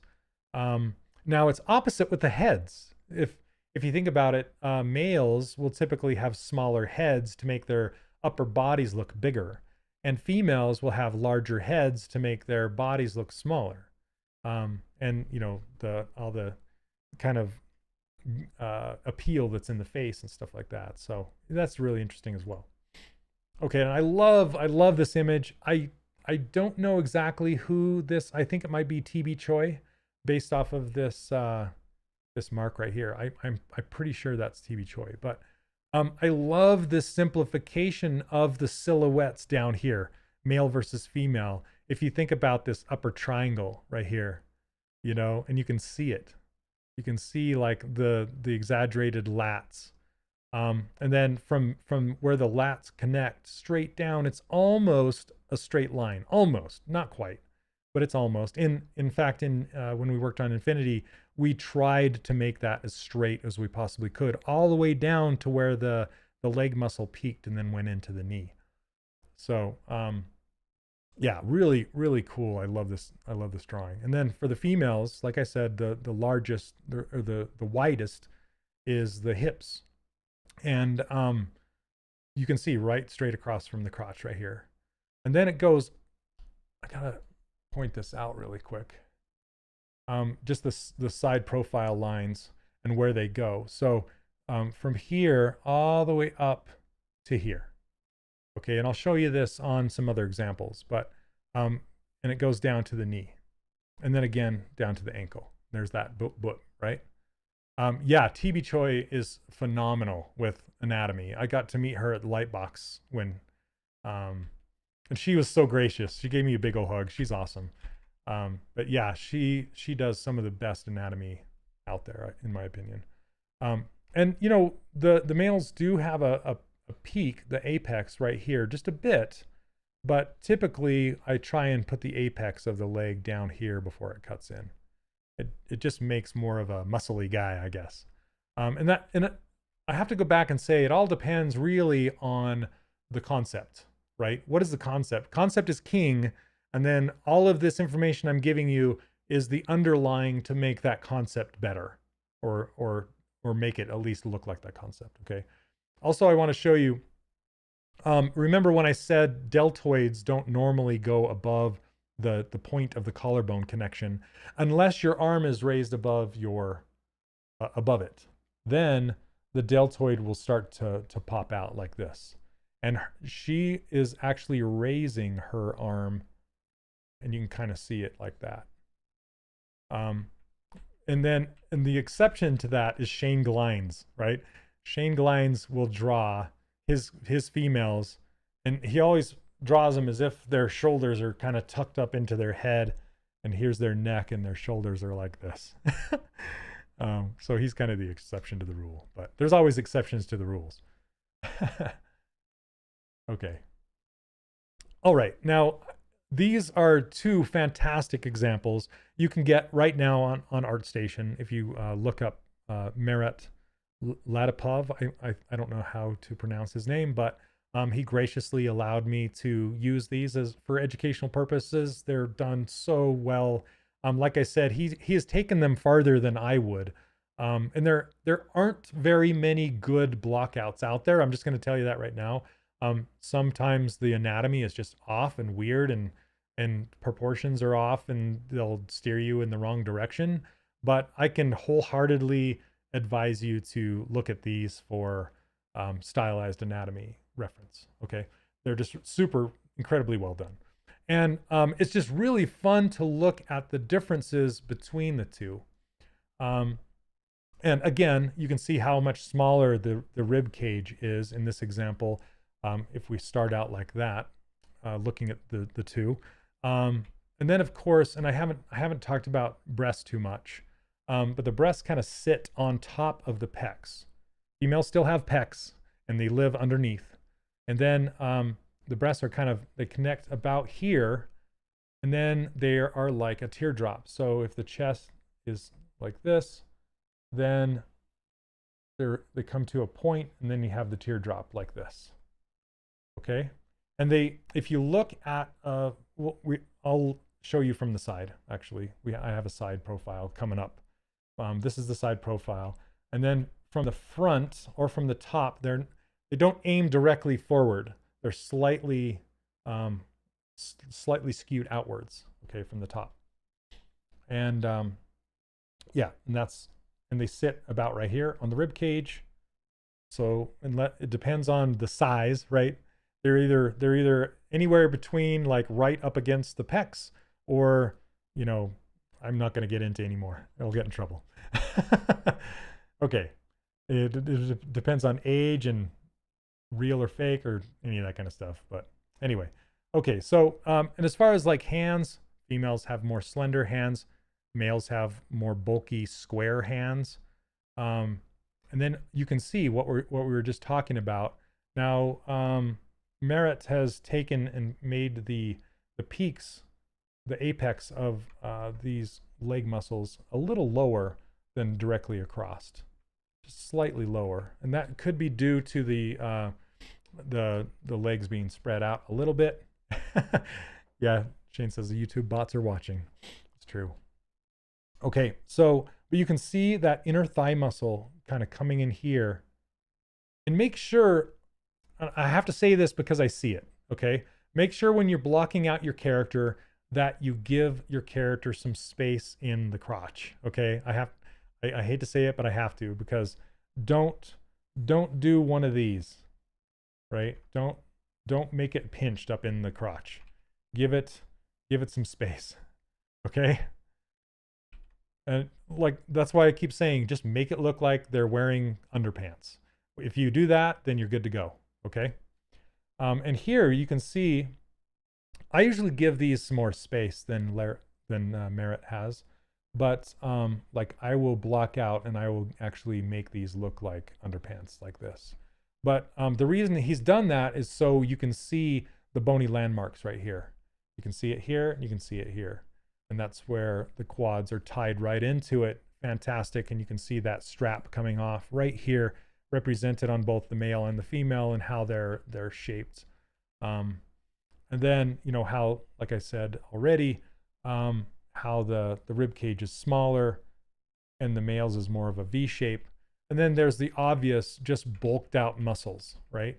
And that being said, you can have a bulked out muscly female. There's nothing wrong with that either. But typically, for appeal's sake, you typically don't see that. It's more slender, but as you can see, there's still all of the muscles represented here, right? Even though the silhouette is this slender, you can still see them all. Also, look at what I just drew here, the long curve and the fast curve. Sorry, slow curve, fast curve. Now, the upper arm, like I said, is usually pretty slow on both sides, and then how it's tucking in right here. So slow, fast, and then it's tucked in right there. So, and I really wanted to get that point across because, like I said, I see people blocking out arms so many times, they'll just run two spheres together like this and not even think about the valley that the upper one creates in the lower one, and they don't think about how the lower one overlaps the upper and makes it look like this. So think about that a lot when you're blocking out, please. Okay, and again, you can see like the head sizes, the more slender necks in females versus males. Males, you can see on this one, for example, it's coming straight off the ear, and that silhouette is like right here, and the traps are going clear up here. Okay, and I'll show you an example of an even bigger guy where the traps are huge. But for the female, they're reduced. And you can see that collarbone just going right up to the top of these deltoids, and then the deltoids making that peak and going down. Really, really nice stuff. And you can see how the calf muscles are more slender on the female versus bulkier on the male. All that kind of stuff. That bicep makes a V shape in the forearm. Yep, it's easy as that. But sometimes it'll be round too. Sometimes it won't be sharp. Like if you look at your own arm, look at your arm where it connects. There's a crease there where it bends, and it doesn't make a V, right? It does in certain light and certain situations, but for the most part, it's fairly round. So you don't have to like blatantly put a sharp V in there, but just know what's going on underneath the surface and how it's working, and you'll be more successful. Okay, so from the back, I want to talk about the glutes. You can see with the female on this example anyway, nice and round versus square. Okay, and you can see how these kind of end square, And that is exactly what we did on our characters for Infinity. We would end the glutes round. This is interesting how he decided to crease these edges here. I think it's successful. But usually I don't crease these outer edges. I only crease the bottom and then make it kind of square. And then for the female, I only crease, I make a valley right here, and I'll show you some of that later. But on both of these, you can see the vertebrae peeking out, the C7 there, and you can see how shallow and how small the scapula group is right here. You can see the bony landmark of the spine of the scapula on both. You can see how the flow, notice the flow of the traps coming from the back of the neck on both of these, going down and flowing from the traps right into the deltoids, the top of the deltoids. See that on both of these, really good. Okay. Larnell, I'm not sure. He was saying, isn't a male collarbone more V-shaped than a female is straighter? You might be right. I don't know about that actually. Because when I usually do my collarbones on my characters, I put it kind of just generally there. From the top, a collarbone is shaped like a bicycle. So, and I always find that interesting. From the front, they're kind of either straight across or kind of up a little bit, but I think you're right. So, but from the top, like if the head was right here, not that the collarbone is out in front of the head, but it's shaped like a bicycle handle. Like if the deltoids are right here. It looks like a strawberry. What am I doing? Okay, so the deltoids kind of go like this and aim down. Yeah, we're looking at the top down. Okay, so they're kind of shaped like that. All right. And my drawing skills. That's why I'm a sculptor, kids. Okay. Anyway, you can see I love the peak of the calves right here and how they mimic the peak of the triceps right here. And then you can see the group of tendons going up and disappearing up into the tricep on both the female and the male on both of these. But you can see how this is more tall and slender, but yet there's still a nice slow curve on the outside and a sharp curve on the inside. And you'll notice how that also is mirrored up here in the forearms. Nice slow curve on the outside, a fast curve on the inside. So does that make sense? But for the most part, other than that, I mean, other than the obvious, lats sticking out like crazy, and these are just slender and not really seen as much. Yeah, you can kind of see the differences there. Really interesting. Now from the side, again, you can see, let's see, my drawer out. From the side, I wanted to talk about how the bodies pinch right here from the front on both male and female, and the males are more square as they go down. The females kind of pop out to the hips right here. Okay. Also notice that from the side, you can watch the flow go from the back of the head, scoop in the neck, and peak. The apex is in the very, very edge of the back right there. And that actually is straight across from the spine of the scapulas. So you can draw, and with Infinity, you can see it right here too. With Infinity, we would make an edge across there sometimes where that peaks before it cuts in. Okay. And then it cuts in, and then there's a break right here. And the break goes down to that teardrop shape for the glutes. And sometimes, sorry, like this, then like this. Let's do it right. Okay. So, yeah, there's kind of that break. And sometimes I'll take this flow, this flat area, and I will flow it right. That's why I was trying to draw it that way, is I'll flow it right into the glutes. And then, so it looks like this, something like that. Maybe not so tight at the bottom, but hopefully you understand. Okay. Yeah, here you can see the curves back and forth in the body silhouette. Yep, it's like the spring for the brain. So here, let me just draw that. Yeah, that rhythm is super important. So you go like this, and like this, like this, like this, like this, like this. Okay, super important. That's the spring, right? And it's also the rhythm. So when I'm talking about rhythm, that's the rhythm. And as you bounce up and down, that whole thing compresses and stretches. So as an animator, this is something you think about all the time, the compression and the stretch that you get. And you can see it as well in the female form as well. You know, same kind of thing. Just draw your lines through it like that. You can see the compression, the spring. Thanks for bringing that up, by the way. That's why I like to do this live. I like the extra bits of knowledge. Okay. So one more thing I wanted to talk about, male versus female, is particularly from the side, is the womb versus the lack of a womb versus abs on a male, right? So kind of get this cut right here going down, and typically this is a little bit bigger before it cuts back in. And then what I like to do personally when I'm blocking out characters, particularly with females, is you can see this kind of feels like it's tied in a little bit higher, and then I scoop in before I go out right there. So let me draw it from the side. So scoop in, then go out to the thigh, and then down.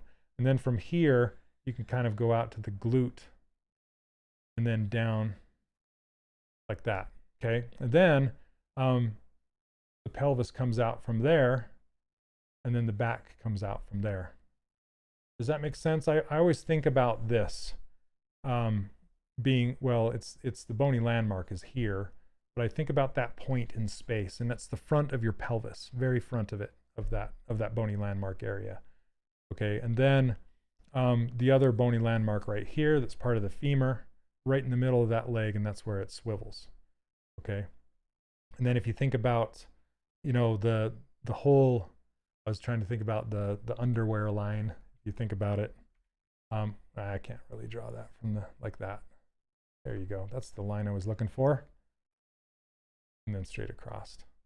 So yeah, all of that stuff kind of ties in together, and all of that helps. Because that really helps with your 3/4 view. I don't have any 3/4 views up here, but I'll spin around it in ZBrush to show you. But that scooped out area right there is very prominent on females, and on males it's pretty straight. Okay.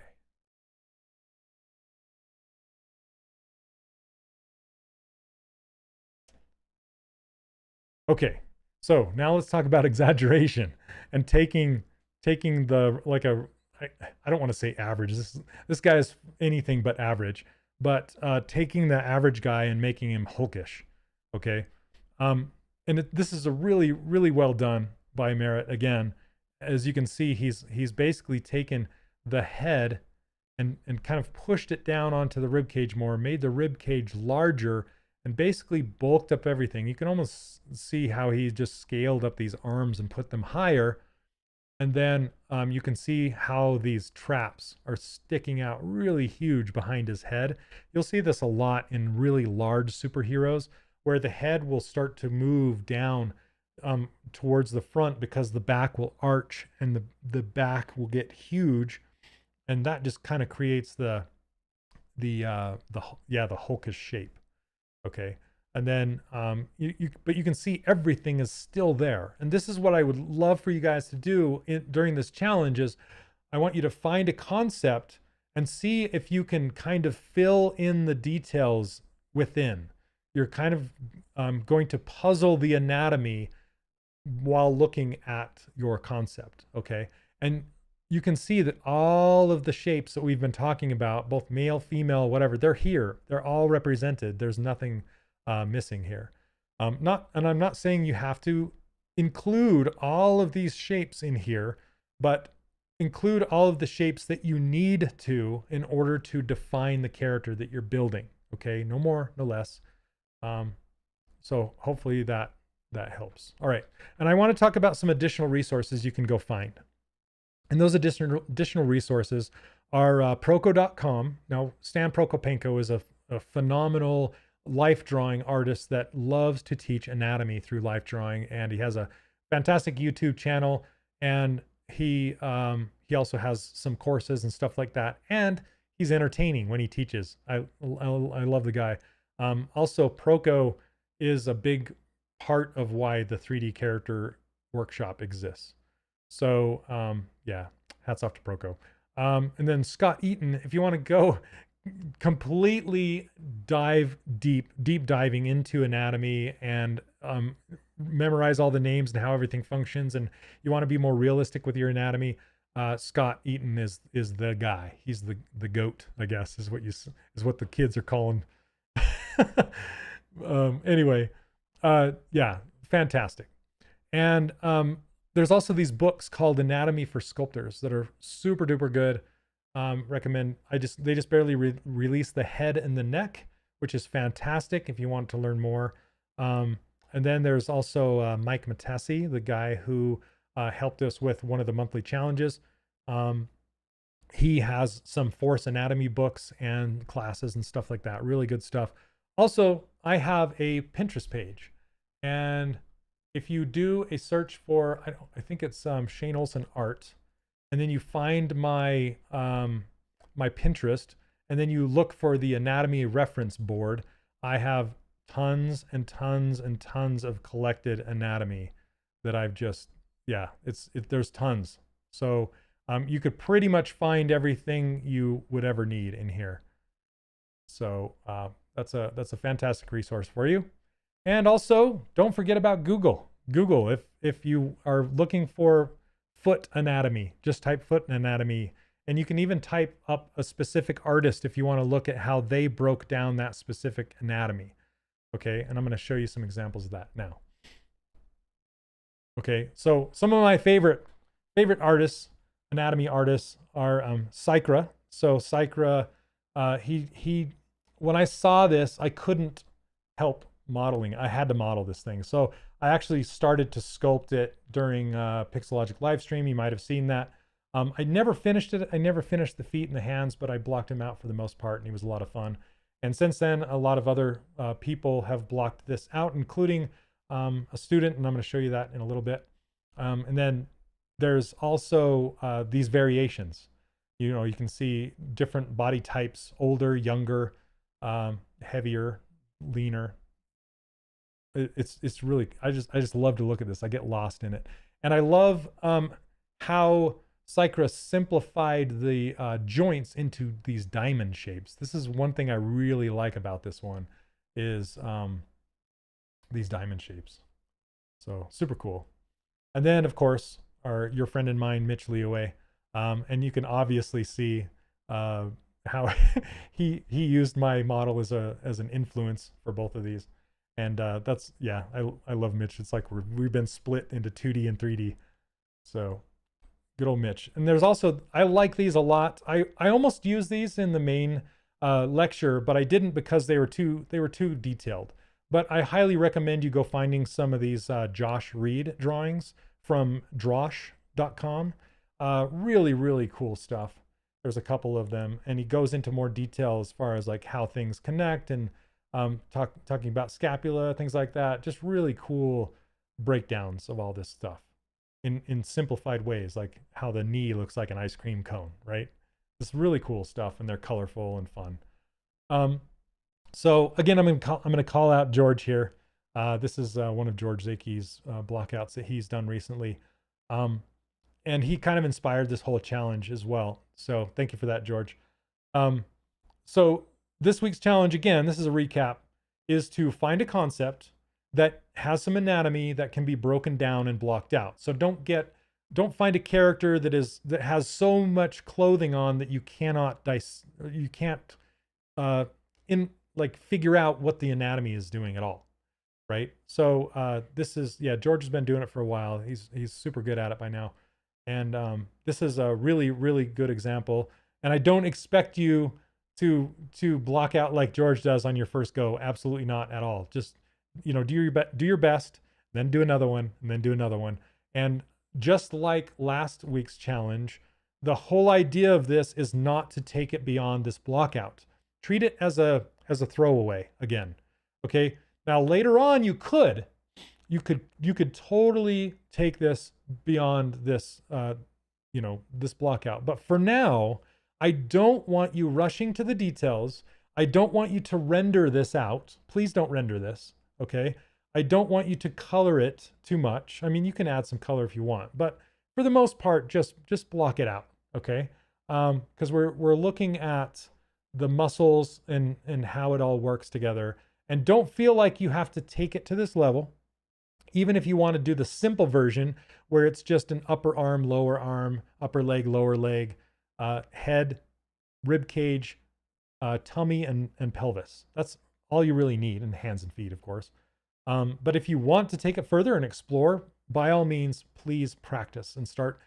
Even if you just start, like maybe you split the bicep into a tricep and bicep and try that and see if you like it.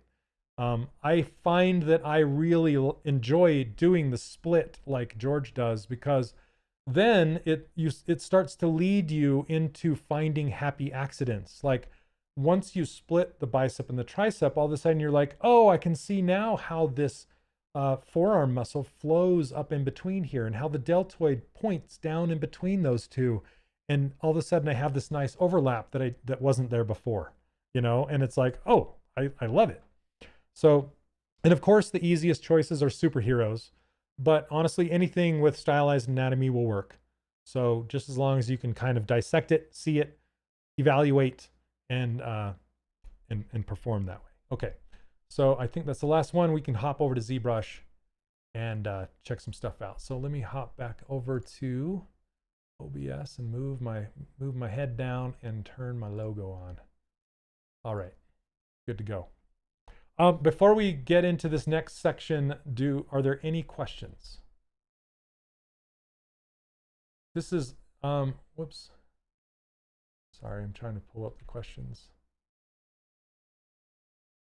Where'd you guys go? Oh. Okay. Let me close this. Sorry, bear with me for a second. Where did you guys go? Okay, there you are. All right. Oh, you have to, George, that would be wonderful to post your first block out. That would be amazing. Okay. Shane McLaughlin asks, how long do we have for this challenge? So I have designed these to be week-long challenges. That's why they're called weekly challenges. So if you're a new student coming into the course, this is your first time, if you want to give yourself a deadline, you can do each of these challenges within a week, okay? So for example, George will block out one of these characters in 3 to 4 hours, I believe. I can block out a simple character like this one in like maybe 2 hours, something like that. And I'm not saying this is how you're going to be. Some people take a week, 2 weeks. It doesn't matter. Honestly, what matters the most is you getting it done to the best of your ability. Quality is king. Quantity does not matter. So I know people are busy. They're doing this after school, after work, in between family stuff. Just do whatever you can. But some people are driven by deadlines. So if you want a deadline, give yourself a week. Okay? Yeah, like I said, HD, just when you can get to it, it will be here. Okay? And you can even set yourself your own deadline from when you say, okay, now I have time. Now I have a week. I'm going to start today and then give myself a week. Okay? So I love Infinity and I have a lot of them on my shelf. Do you recommend trying to mimic them or just do normal character blockouts first? Michael, if you want to, totally use those as reference and look at them.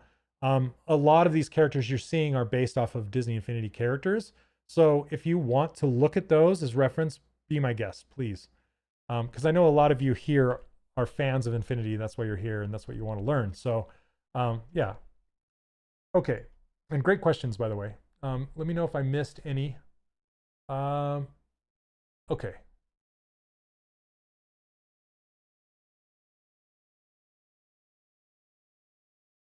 Okay, so let's talk about, this is another one you can find on ArtStation. This is an example of a simple blockout, and this is by Elena Karamova.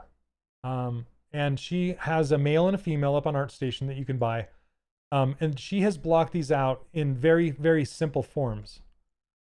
So this is what I was talking about when you have just the head, the neck, the rib cage, and upper, lower arms. They're not too detailed, not too complex. Okay, very slender hands, small head, that kind of stuff. So Ben asked, would you recommend using an 8-head character, or is any proportion fine? I'm currently working on many small characters, and I'm not sure if this challenge is hard for. No, this, like I said, the anatomy will fit whatever proportion, scale.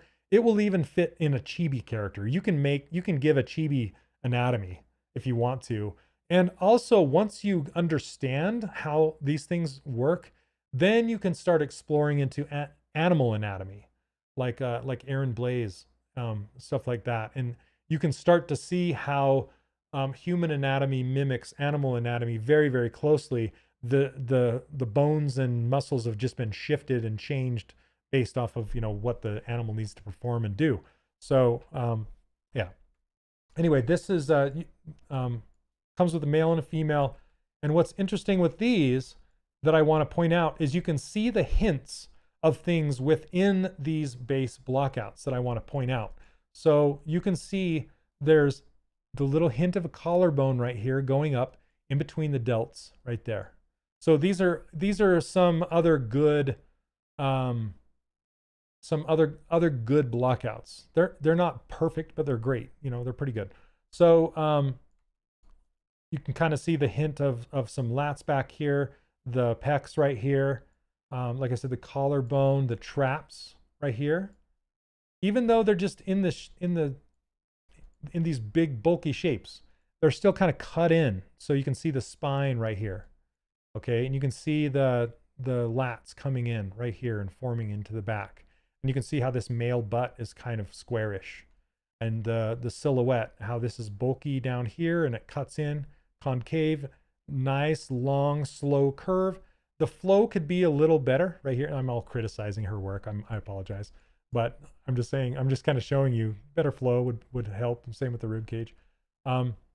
But you can also see where that forearm valley where the bicep tucks into the forearm, there's a little hint of it right there. And then you can see the band coming down from the pelvis. You can also see how this is like an undergarment shape. See this? All the way around. It looks like underwear, or it looks like a superhero character, right? So yeah, good stuff. This is perfectly fine. And you can either choose to put the knees on or not. Sometimes what I'll do is I will just hide the kneecap here, and I will form the kneecap in the base of the upper leg. Let me see. And I'll just put it, I'll just kind of build it out like this. And then you can kind of square it off, whatever you want to do, smooth it out. I don't know what's going on. This is not symmetrical. Hold on a second. It's driving me crazy. Oh, well, for some reason it's not symmetrical when I did that. Okay, anyway, you kind of get the idea. Sometimes I'll just pull the knee out from this. Okay, and you can see that the feet are conjoined with the lower legs, one piece. Okay, now this is one that I did that is for a character that I still want to finish. It's Lion-O from Thundercats. And this is the blockout that I've recorded up until this point with some explanation that I want to include with this stylized blockout session. So expect that to be uploaded along with it, so that you can watch me build this real time, okay? And I talk about everything as well. So this is my blockout. And this again, George, I'm sorry, I keep calling you out, George. I built this guy because of the way George blocks out his characters and splits these muscles. You can see I split this. I normally don't split the calves. I don't know that I will, but I did split the calves here because I wanted that Achilles tendons to go and hide up in between here. But moving forward, I'll probably just keep these together because Like the tricep, I want to get that U shape. And it was kind of harder to get that U shape when there's these two things split. Okay. So, but you can see everything that I've talked about is represented. I did not split these, the lower arms into three. This has two. And I did not put the bone down the back side here. Okay. So you can choose whether or not you want to do that or not. And like you will see in a couple other examples, some people will have the bone back here and it will end right at this split. See this peak? Put the bone and then they'll have the tendons be a different piece. But I just chose to have it one piece that's peaked back here. And there's no right or wrong way to do that, just as long as it's represented. And again, you can see how these lats come back through here and then disappear. And I represented those two kind of tubes on either side of the spine back here as another piece. And if you watched the ones that I was just showing, he had taken this and pulled it all the way down. And for this guy, since I know he's like literally wearing like Speedos, right? So I didn't go and block out that triangle here, or I didn't block out the glutes like crazy. I just literally gave him thunderoos, essentially. Sorry, little joke there. But yeah, you can see how the traps are going down, and there's the collarbone going up to the delts, and then they tuck in to the bicep, tricep. All of that is here. All right. Okay. Oh, and here's an example of some serratus muscles right here. These three little up. Yeah, you hardly ever see them, but sometimes you do. And if you do, that's kind of where they live, is they tie the rib cage and the lats together. There's more than that. If your character has more, again, find some reference. And here's how I did my obliques and the abs on this one. And then I kind of made these quads have a little bit of an edge right here. That's another way you can stylize these quads. And you'll see in the Infinity characters this line right here all over the place. And then you can see the shins and the feet. He has shoes on, so or these boots. They're actually boots. So I formed these feet in the shape of the boots, what the boots are going to be like. Here, let me flip this upside down so you can see the shape of that foot, how it cuts in right here, slow curve on the outside, widest right here, narrowest back by the heel. And there you go. Okay. Now here is another one that I did that is kind of like, it reminds me of one of Alina's, where I've taken it a little further as far as like cutting in some of the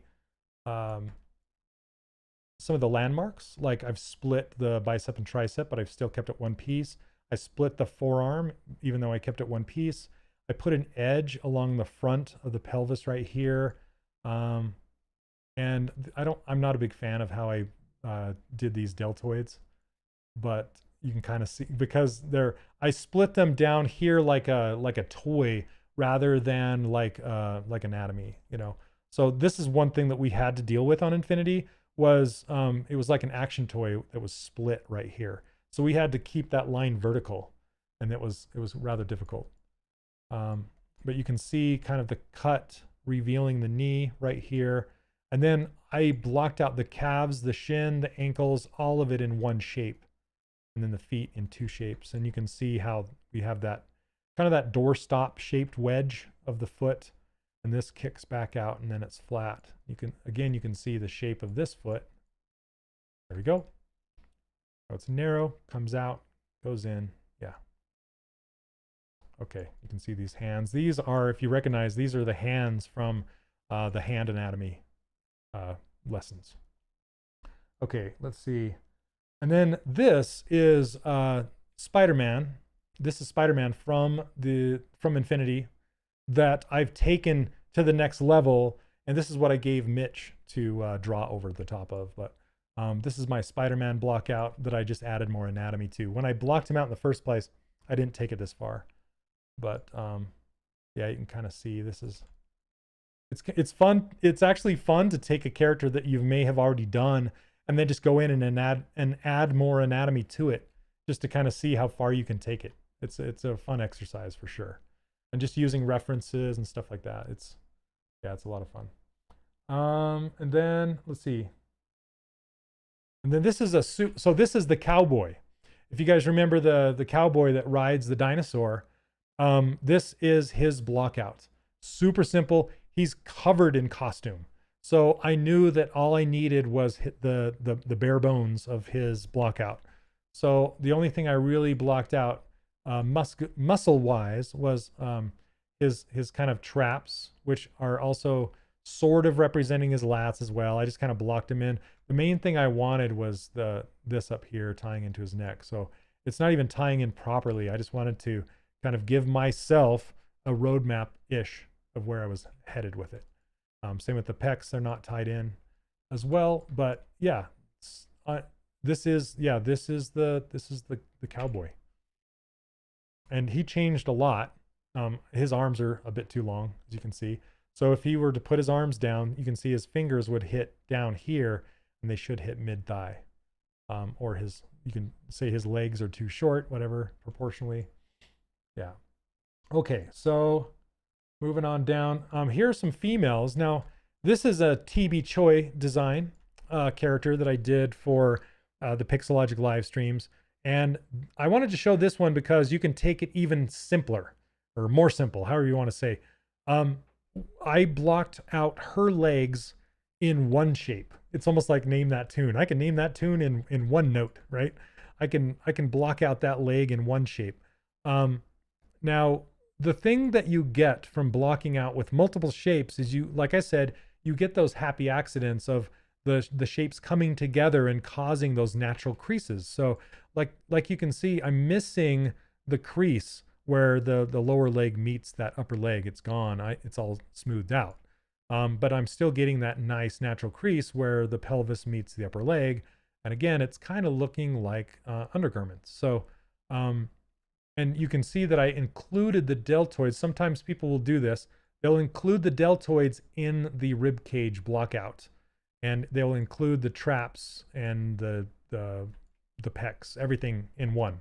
And then they'll just stick the arm up underneath that, like, just like stick it up underneath there. There's nothing wrong with that. It all depends on the concept and what you're trying to do.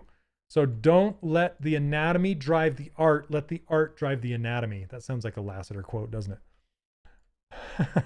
Okay. So here's another one. This is kind of based off of the Infinity females. So let's turn off the color so we can actually see it looking better. And then this is the one I wanted to show you, kind of a breast blockout here. You can kind of see how they just sit on the rib cage like a teardrop and then tie up they actually tuck up underneath the deltoids here. Okay. And so this line, you can almost draw a line around here, right up across into the deltoids. Same with the pecs. There's a line that goes across and it goes right up into those deltoids. That's a flow. I broke here, but you can connect it. Then again, you can see I actually creased like the apex because from the side you can see it goes right down from the chest, the rib cage, and right out. Unless they're huge, they're not going to break that surface too much. Okay. Yeah, this is a lot like the Kate blockout from the course for sure. Yeah, it heavily influenced. But again, you can see this is a simple blockout. It's just two pieces for the upper and lower arm, upper and lower legs, knee included. Because I noticed that a lot of people were getting kind of just lost in the anatomy. Like because I almost regret blocking out some of the anatomy for Kate in the original course and not really explaining my way through it. That's one kind of regret that I have that I'm hoping I'm clearing up now is I really want to talk about only putting the anatomy in there if you need it. Not anymore. A lot of people were just putting in the traps on her back because I did, and not really knowing like where to put them or how they would tie in, and they would be floating off the surface. Make sure you push all of the muscles all the way into the surface so it doesn't break the silhouette. That is huge, huge, huge, huge. Okay. So yeah. And again, from the side, I wanted to show you this. Here, let's hide this stuff. Let's hide these hands. This is what I'm talking about with that scoop. So let's get this. I love this pencil thing. This is what I was talking about when I was drawing this scoop right here out to the thigh, and then it cuts back in and goes to the knee. And then it goes from the small of the back out to the glutes and kind of tucks in. And then it comes from back here and then goes to the back of the leg. And then from here, you can almost draw a line from where the glutes end here, and there's your crotch, and it comes up to the tummy and back up and in. Okay, so that's kind of how it's like that action figure again. That's kind of how it's tying together. Okay, but again, remember this this bony landmark right here, the one here, and then how it scoops in right there. Whoop. Okay.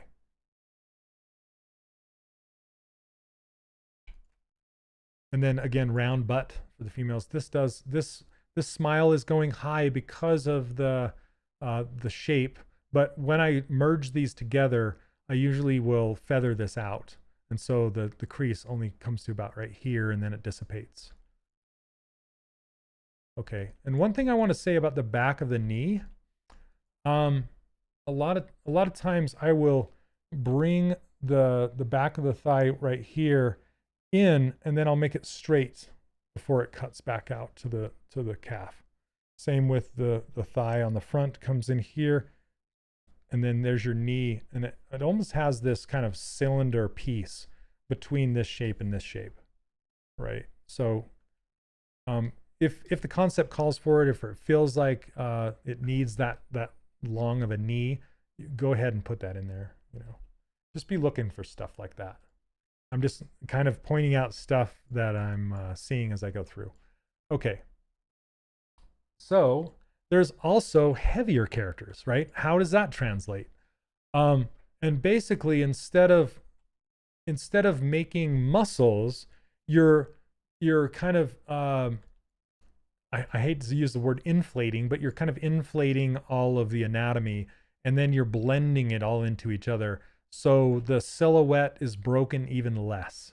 But everything is still there. So if I turn this to where you can see the blockout, you can still see the undergarment area, the upper and lower legs, upper and lower arms, these hands and everything. And yeah, you can just, and also use reference. Reference is king. You can see all this stuff.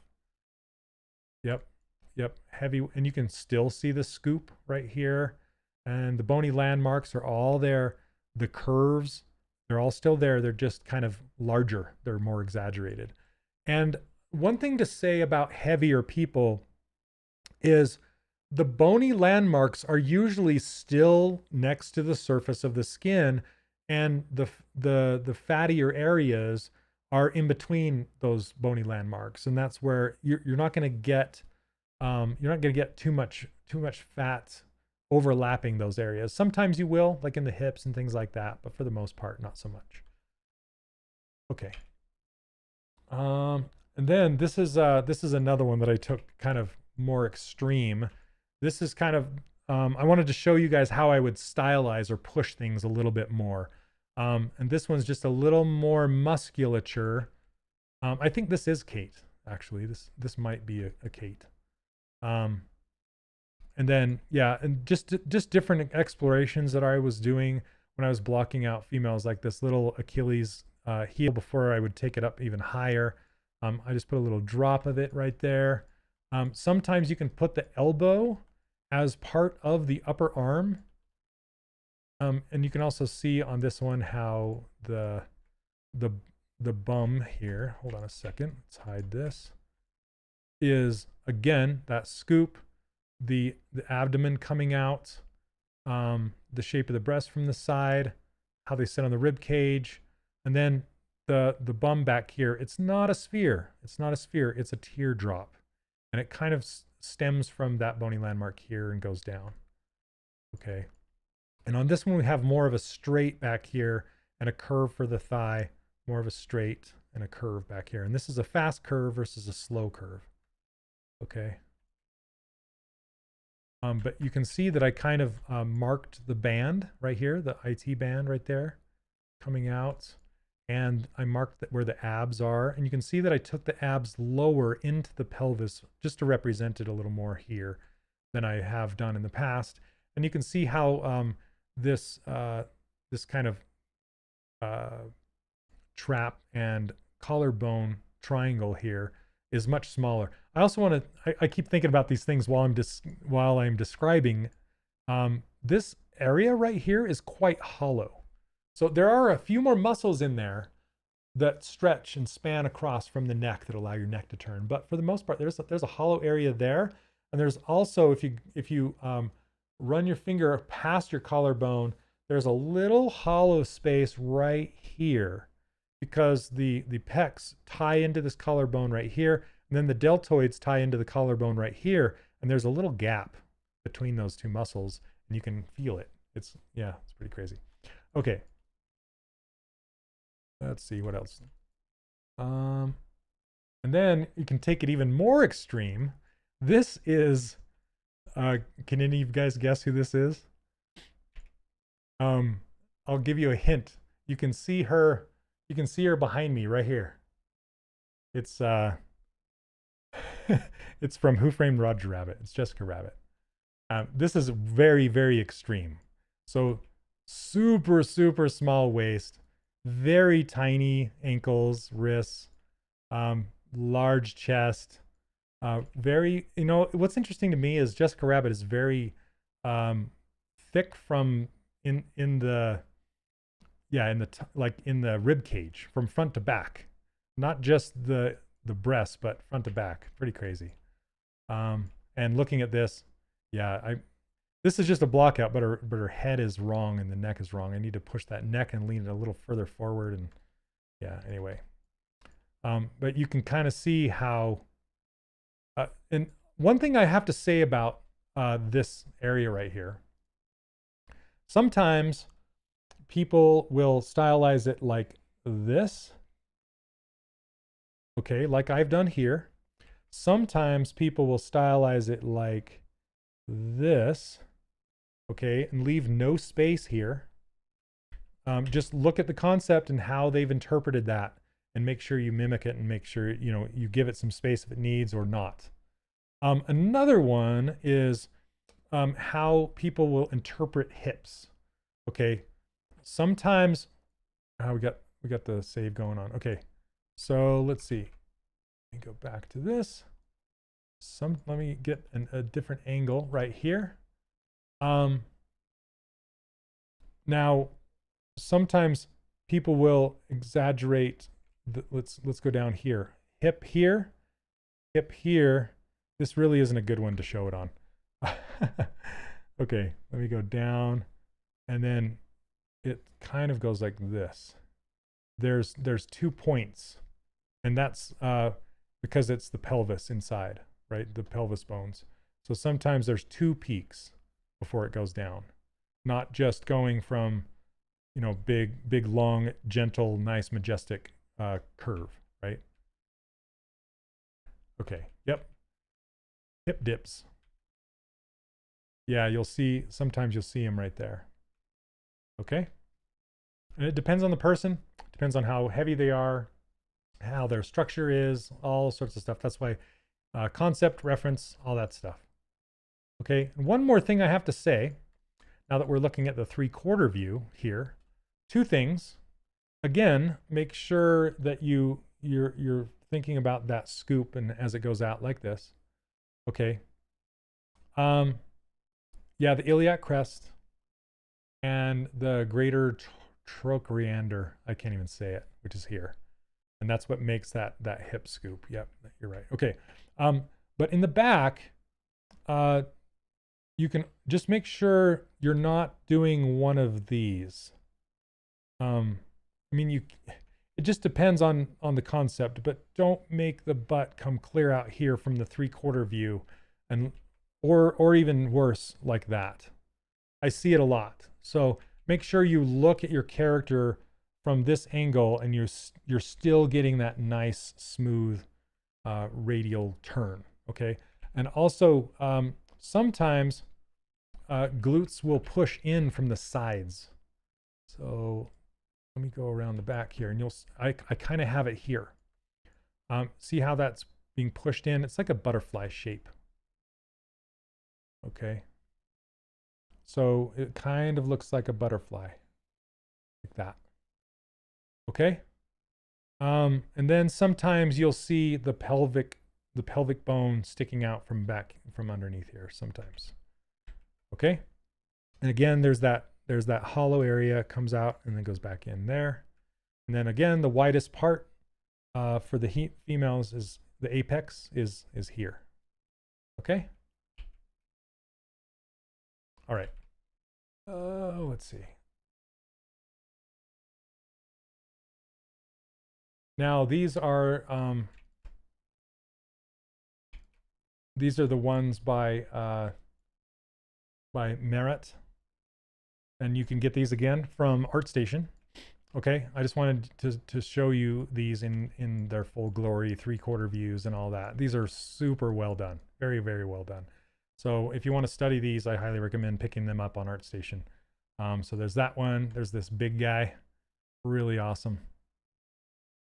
And with the dynamic subdivisions turned on, you can see how some of his stylization choices in the edge work is really interesting too, like here on the bicep and around the abs and even around the crotch and the pecs and all that kind of stuff. So yeah, $4. That's $4 as the time of this recording. He should have charged way more for these.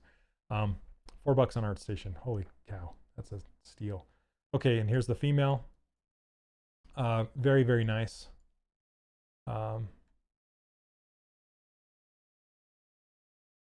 Okay.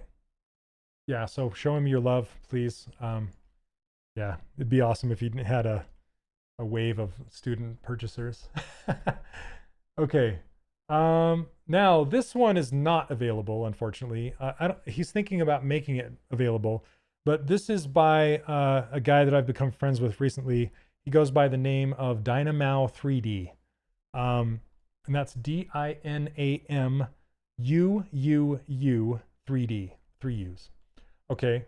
And he's been doing a whole bunch of, he does a Patreon, and he has a whole bunch of pinups, and some are not safe for work, but he does some of the best anatomy that I've seen in 3D, in Stylized. Super cool. I'd love it, love it, love it. And he's taken this one a little further beyond, but he knows his stuff when it comes to where everything lives as far as the anatomy is concerned. And he's also added a few things that I've not done and omitted a few things that I sometimes will put in there. So for example, you'll see that the traps are missing, the lats are missing. They're all included in this base shape right here. But he's also kind of hinted at the scapula peeking out from underneath the surface right here. So he's put that in there, and then you can see those two big tubes on the back. I don't even know what those are called, but put those there. And then he's got these fatty pads back here above the glutes, and you can see this really big triangle, this bony landmark triangle, and the obliques here, the abs, and how they're kind of coming in. That's one thing I haven't talked about yet is, and I'll show you on one of George's examples, on the abs, how they kind of hourglass in right here, and they also dip in from the rib cage in and then out to the womb on a female and then back in. Okay. So, yeah, let's see. There you go. I typed his name in chat, so Dynamo. I'll also have links. When I put this up in the main course, I'll have links to all this stuff as well. Okay. Okay. anyway, you can see, yeah, how the rib cage and how he does his rib cage much closer to what a real rib cage shape is like, and much sharper, pointier right up here, and how the breasts are hanging off of the pecs. And I wanted to show you how you can follow this line from underneath up to the side, across the pec, and then tucking underneath this bicep. Super cool, right? And then the shoulders. Now he actually has his delts kicking up above the collarbone slightly, and that's okay. Like I said, that's breaking the rules. And then going back down, tucking in between the bicep tricep, and then the forearm is main one piece, but he also has the bone going down the back, the ulna right there. Okay, super cool.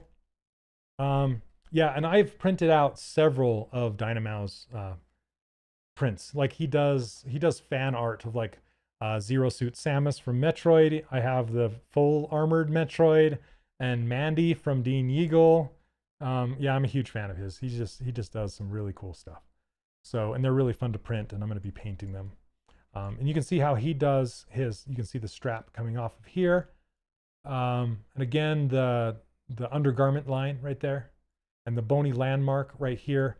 And he really has exaggerated that scoop right here coming out to the hip bones, and then the pubic bone he's separated, which is interesting to me right there.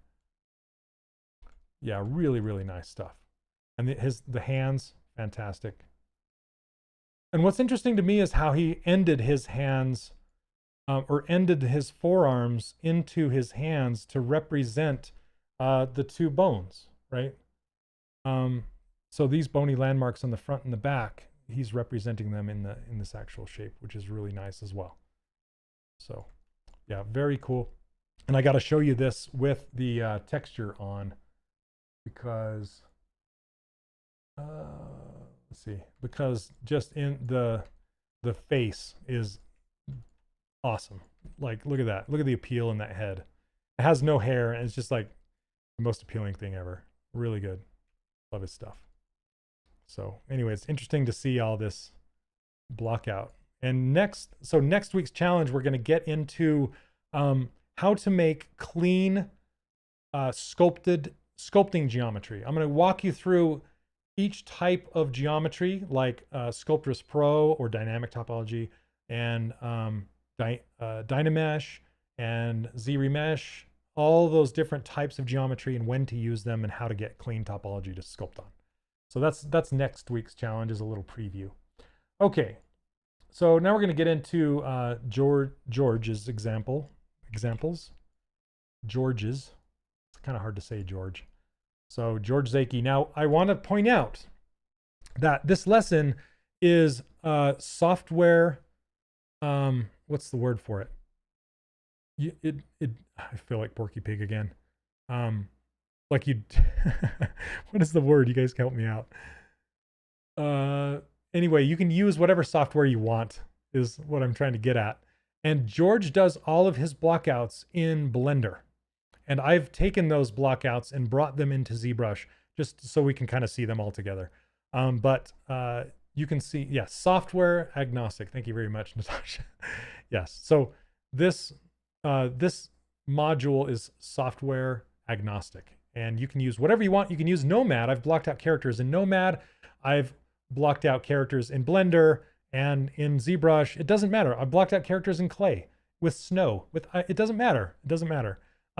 The art comes through. Once you learn this stuff, you put it in your skill backpack, and you take it with you to whatever software you want to use in the future. That's even VR. I've blocked out characters with Oculus. So yeah, it doesn't matter. Okay.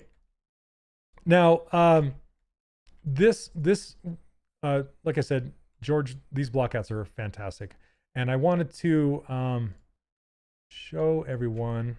I should hide this as well. These abs from the side. So you've even cut these down into the six pack. So you can see how the rib cage comes down, the obliques come up and meet, and then these abs, how they kind of come down and they tuck in right here before the large ones come out. and then how they kind of sit inside the rib cage and they point to where the obliques meet the rib cage right here, and then they come back in, and this creates the belly button right here where these come together. Yeah, I mean, when you say just for fun, HD Max, I think it's more about what your concept calls for, or if you want to do this as just an exercise, right, to learn the anatomy. If you want to take it this far, feel free to take it this far. You know, there's no reason that you shouldn't, right? And then I just love how George overlaps all the things, all the pieces. And he doesn't always break things into multiple parts, but sometimes he does. Okay, and you can see the buttocks, the square shape, and then how these are tucking in. Just now that I've explained everything to you, you should start seeing a pattern over and over and over again, because the construction is the same, right? The construction is the same. It's only the proportions that have changed, right? Okay. So here's another one, a larger character, again done by George. And you can see that these abs are not as defined, but they're still there and they're somewhat defined, and everything is there. You got everything. It's all there. Some things are more defined than others. Some, like so he chose to combine the lats, the scapula group, and the traps together, and he chose not to take them all the way up to the skull. Instead, he just put the neck there, and that's totally fine. Like I said, there's not one single way to do it. You just need to represent it somehow. Okay. So yeah, that's the main idea here, is just to represent it somehow.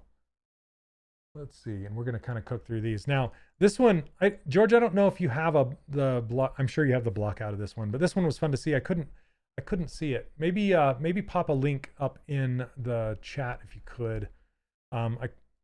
Yeah, this was kind of added last minute, but this is Claws from the movie Claws, and this is kind of a blockout that's been stitched together. So this is almost a preview of what we're going to be doing next week, where we're going to be stitching everything together and making a sculpt mesh out of it. So then we can take it further and then sculpt on it. Okay, and you can start to see, well, I shouldn't say start to see, you can still see all of the overlapping underlying shapes. That's what makes this so great, you guys. It's like all of a sudden anatomy becomes fun when you start to include when you start to block out all these pieces, right? You can see the pecs tying into the delts, and the delts cutting across, and the bicep and tricep right here, and the forearm taking the correct shape because you blocked it out that way. And then, you know, he's got that big bulked belly. And it doesn't matter the shapes, or if the legs are so short and the arms are so long. It's all there. You can just block it all out anatomically with that knowledge, right? So and it's a lot of fun, and that's what the challenge is. Even if you find a character that's super pushed like this, I wouldn't recommend it on your first go. You know, don't find a super push character and try and block it out with the anatomy. I try and find an average character to start out with, but yeah, then you can eventually start finding these really, really pushed characters with these bizarre proportions, and then try and block it out with the same anatomy rules that you already know, right? Speaking of which, here's this. I love this one. This is Magneto. Really cool. It's probably fun for you to see him in ZBrush, right, George? So, and these, you can represent the scapula just by shapes like this too, as long as you just get that, because the bones sometimes will appear through all that muscle, and it will make these shapes. So yeah, really, really cool. I love this one. I love the face on him. You can tell it's Magneto from the face. And then like, here is another interesting way of blocking out the serratus on top of the rib cage, right? It's just, there's once you know where the things are, you can kind of look and see, well, how could I stylize that? It's kind of fun. I mean, this becomes a design unto itself. Okay. And then there's another big, bulky, hulky character, this orc. You can see how he's kind of leaning forward from the front and the side, and how the lats traps, these are one big area that's been stretched down to his head, and his head's kind of leaning forward. And I had to do that, a very similar blockout with, there's like this ice monster from Thor that was the collector set of Disney Infinity 2.0. Was it 2 or was it 3? I think it was 3 actually. It's this beast, and it's this hulking beast, and he was leaning over like this, and I had to make his back really huge, which in turn will squash down the pecs really small, right? So it's like squash and stretch. And then how do you tie that neck? And where do the collarbones live? Here, right? So, and then how do the traps tie in down to these collarbones? And yeah. So, and George, I think this is one of your earlier ones, right? So, and when he started splitting up these muscle groups, really cool. And then here's a Disney rhino that he blocked out. And what's interesting is you can put fat rolls. You can block out fat rolls. If you're blocking out a character and you can't see the muscles, but you can see the fat rolls, then think about how the fat rolls are being handled and block those out as well. And you can see that how these pecs are shaped differently than like the regular pecs that we've been looking at, and how the deltoids are tying in, but how these rhino fat rolls or skin rolls are being represented. Yeah, it's from Robin Hood, I believe. And then he still has the peak. See the peak across the back, representing the apex before it cuts in to the small of his back, before it goes out to the buttocks and kicks back in to the back of the leg. So you can see, again, the repetition of these shapes and these rhythms. Okay, all the stuff to watch out for when you're blocking out your characters. Okay, and here's once you get comfortable with blocking out your characters, then you can start blocking them out. And before you stitch them together, you can start even clothing them and putting all of, oh, you forgot his tail, that's fine. You can start blocking, because sometimes the clothing will affect the silhouette, and it will help you measure and all that kind of stuff, like we talked about last week's challenge. It will help you start to figure everything out. And yeah, this is awesome. This Ninja Turtle, you even blocked out the shell and the swords. You can see how rudimentarily, is that a word? Rudimentarily, that he's blocked out these swords. I mean, they're just boxes that have been extruded, and they represent the silhouette. They're there. Everything you need is there to take this character to the next level. His fingers are blocked out really nicely. They only have 2 fingers and a thumb. Yeah, and you can see that it's not quite necessary to split the legs each time, because if I turn this off, I mean, you can barely see that. So it's not always necessary to split everything, but sometimes it's kind of fun just to do it, especially in the bicep, tricep, and the forearm. That's probably the place that I would take it to. Yeah, this is almost a finished sculpt. Like I said, 80% of the work is done in the blockout. Okay, 80% of the work. But I like to say that 80% of the work only takes 20% of the time, right? And then the last 20% of the work takes 80% of the time. So it's kind of flipped, right? So spend more time doing your blockout and getting this right. Because as I said in the last challenge, no amount of icing is going to make the cake taste good, right? No amount of icing, unless the ratio is just absurd. So yeah. Okay. And here's another beefy, bulky, strong guy. Yeah, really, really cool. I like how round this male is, but he still feels musculature and male. So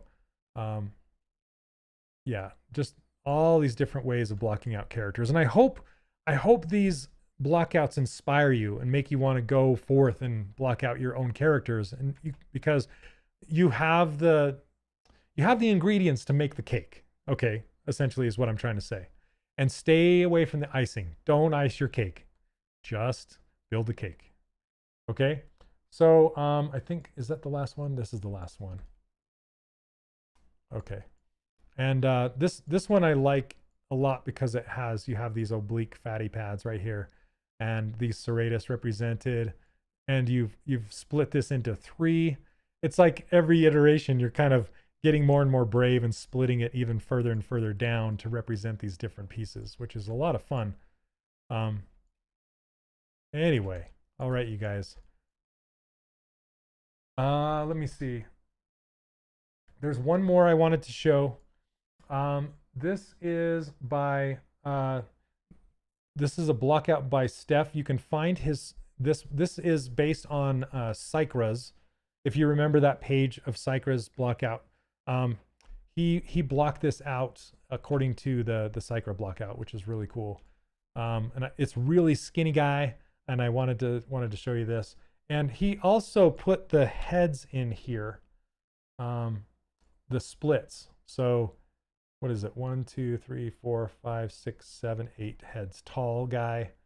Yeah, it's kind of interesting. But you can also get this off of ArtStation, so you can go check that out as well. And I'll put the links to all this stuff down in the text once it gets on the main course itself. Okay, come on. Autosave. Okay, now there was a couple more things I wanted to show you if you have time to hang out a little bit longer. And that's some of these infinity questions. Okay, Andre Castell asked, Shane and George, do you usually block out from scratch every time, or are you tempted to just move and resize things?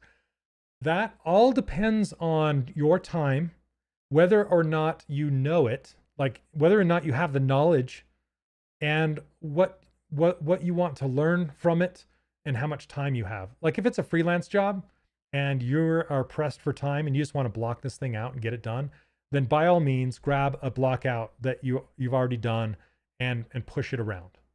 Okay. Otherwise I would recommend blocking it out, because blockouts will influence your blockouts. Okay. And shapes will influence your shapes. So it's much easier to start from scratch, and not easier, but it's easier to get to where you're going if you start from scratch than if you started from somewhere already. But it's faster to push shapes around, of course, to get to where you're going. But it does take a little bit more skill, because yeah, you'll see that other character in the new character, if that makes sense.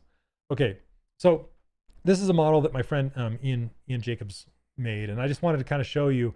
Now that I've shown you all the ingredients, let's look at a frosted cake, and we can see all of the stuff inside and all of the things that are being represented in this stylized character. Okay, so if we take a look, check out these traps coming off of his neck, tying into the back of his skull, coming down and meeting with the top of his shoulder, and then cutting back here. And then you see this shape going, this V shape going down here. And then he's got this really large scapula group, is what I call it. You know, this group of muscles that are in front of the scapula. And we even have this extra cut in here representing, because that's a group of muscles. There's a whole bunch in there.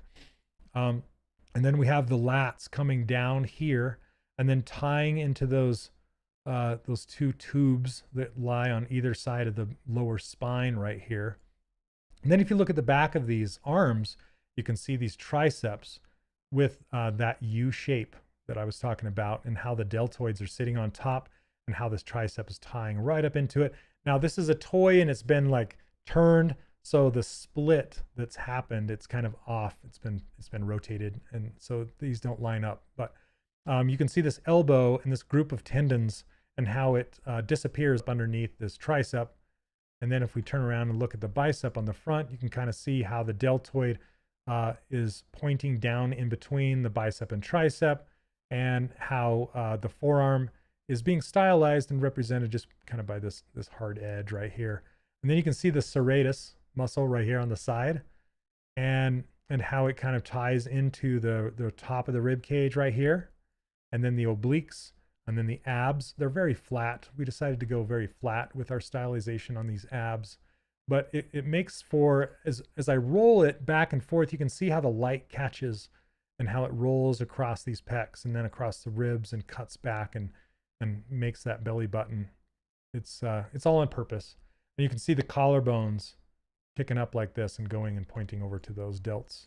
And then the top of the thighs, and yeah, it's all there, even though it's like pushed and crazy, it's all there and it's all represented. It's just put together in a different way, right? So yeah, I just wanted to kind of show you an example. And then last thing is, this is, again, this is the model that comes with ZBrush that Ryan Kingsland did, that if you want to go further and you want to see even more kind of more ingredients that make up the cake, as it were, you can come check this out. And they're all, I think they're all labeled here. And all the muscles, all the tendons, everything. This is nuts. This thing is like an anatomy class in a Z tool. So yeah, you can see it. You can see it all. And you can see the bony landmarks right here. Even as real as you can take it, all those bony landmarks are still there. So awesome, guys. All right. Well, I think that does it. Let me pop back over here and go full cam. Okay. And let's hop back to your questions. All right. So do you guys have any questions after all of that? Yeah, let me know. Yeah, it's been almost 3 hours, and I think it went better than I thought it would go. So you guys like that? Okay, thank you so much. I was super nervous because with stylized anatomy, you don't know how deep to go or how, I'm a bit embarrassed by not knowing all of the anatomy names, to be honest with you. And so I think that's what was holding me up the most. And that's why I was so nervous about it. And I think you shouldn't feel nervous about whether you know all the anatomy names or not, or where it goes. All you need to know is what love is. All you need to know is where the big muscle groups are that actually affect the silhouette of the character. That's what is really impactful. You don't need to know all the underlying shapes or the skeleton pieces, every little bit, just the things that affect the silhouette and what to push, what to change, what to stylize, and all that kind of stuff. So, David just asked, I somehow missed the Q&A for the Saturday cartoon challenge. Is it posted somewhere? It is, I will include it. So David, eventually what I want to do, and I'll have to cut this part out, but eventually what I want to do is I'm going to put these together as new modules.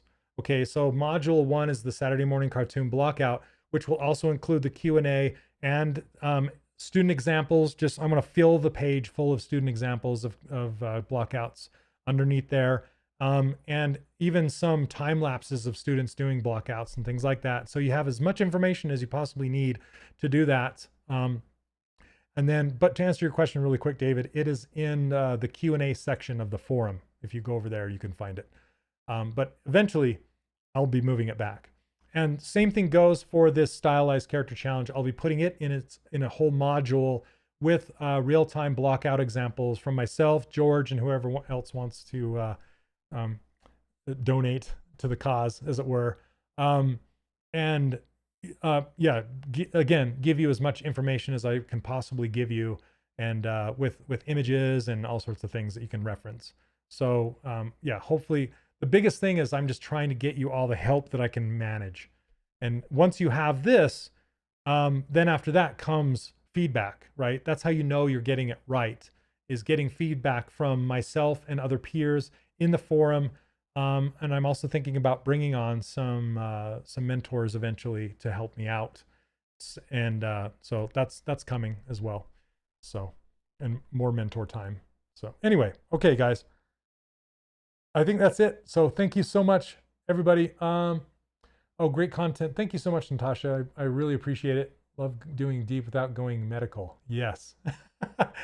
Yeah. Also, thanks for covering male and female bodies together and talking about fat. Yeah. Yeah. So all of that stuff goes hand in hand, like, because those are the things you don't know, right? You're like, well, what is the difference besides the obvious genitalia? What is the difference between male and female? Like, where should I focus my attention and push those areas in or out to make it look male or female? You know, um, and those are all things that I learned on the job, you know, as I was going along, and not really something that somebody sat me down and said, this is what you need to pay attention to. So it's really nice to be able to go, okay, here's all the stuff that I know, blah, you know, and it's not as much as other people know, but hey, if I can help you out, that's great. So, all right, you guys, thank you again. Take care. Have a wonderful week. And I'm either going to do another Q&A for the stylized blockouts for the anatomy, or I will do the next challenge, depending on how much time I have and how fast I can put it together. So, all right, guys, thank you so much, and we'll see you next week. All right, cheers.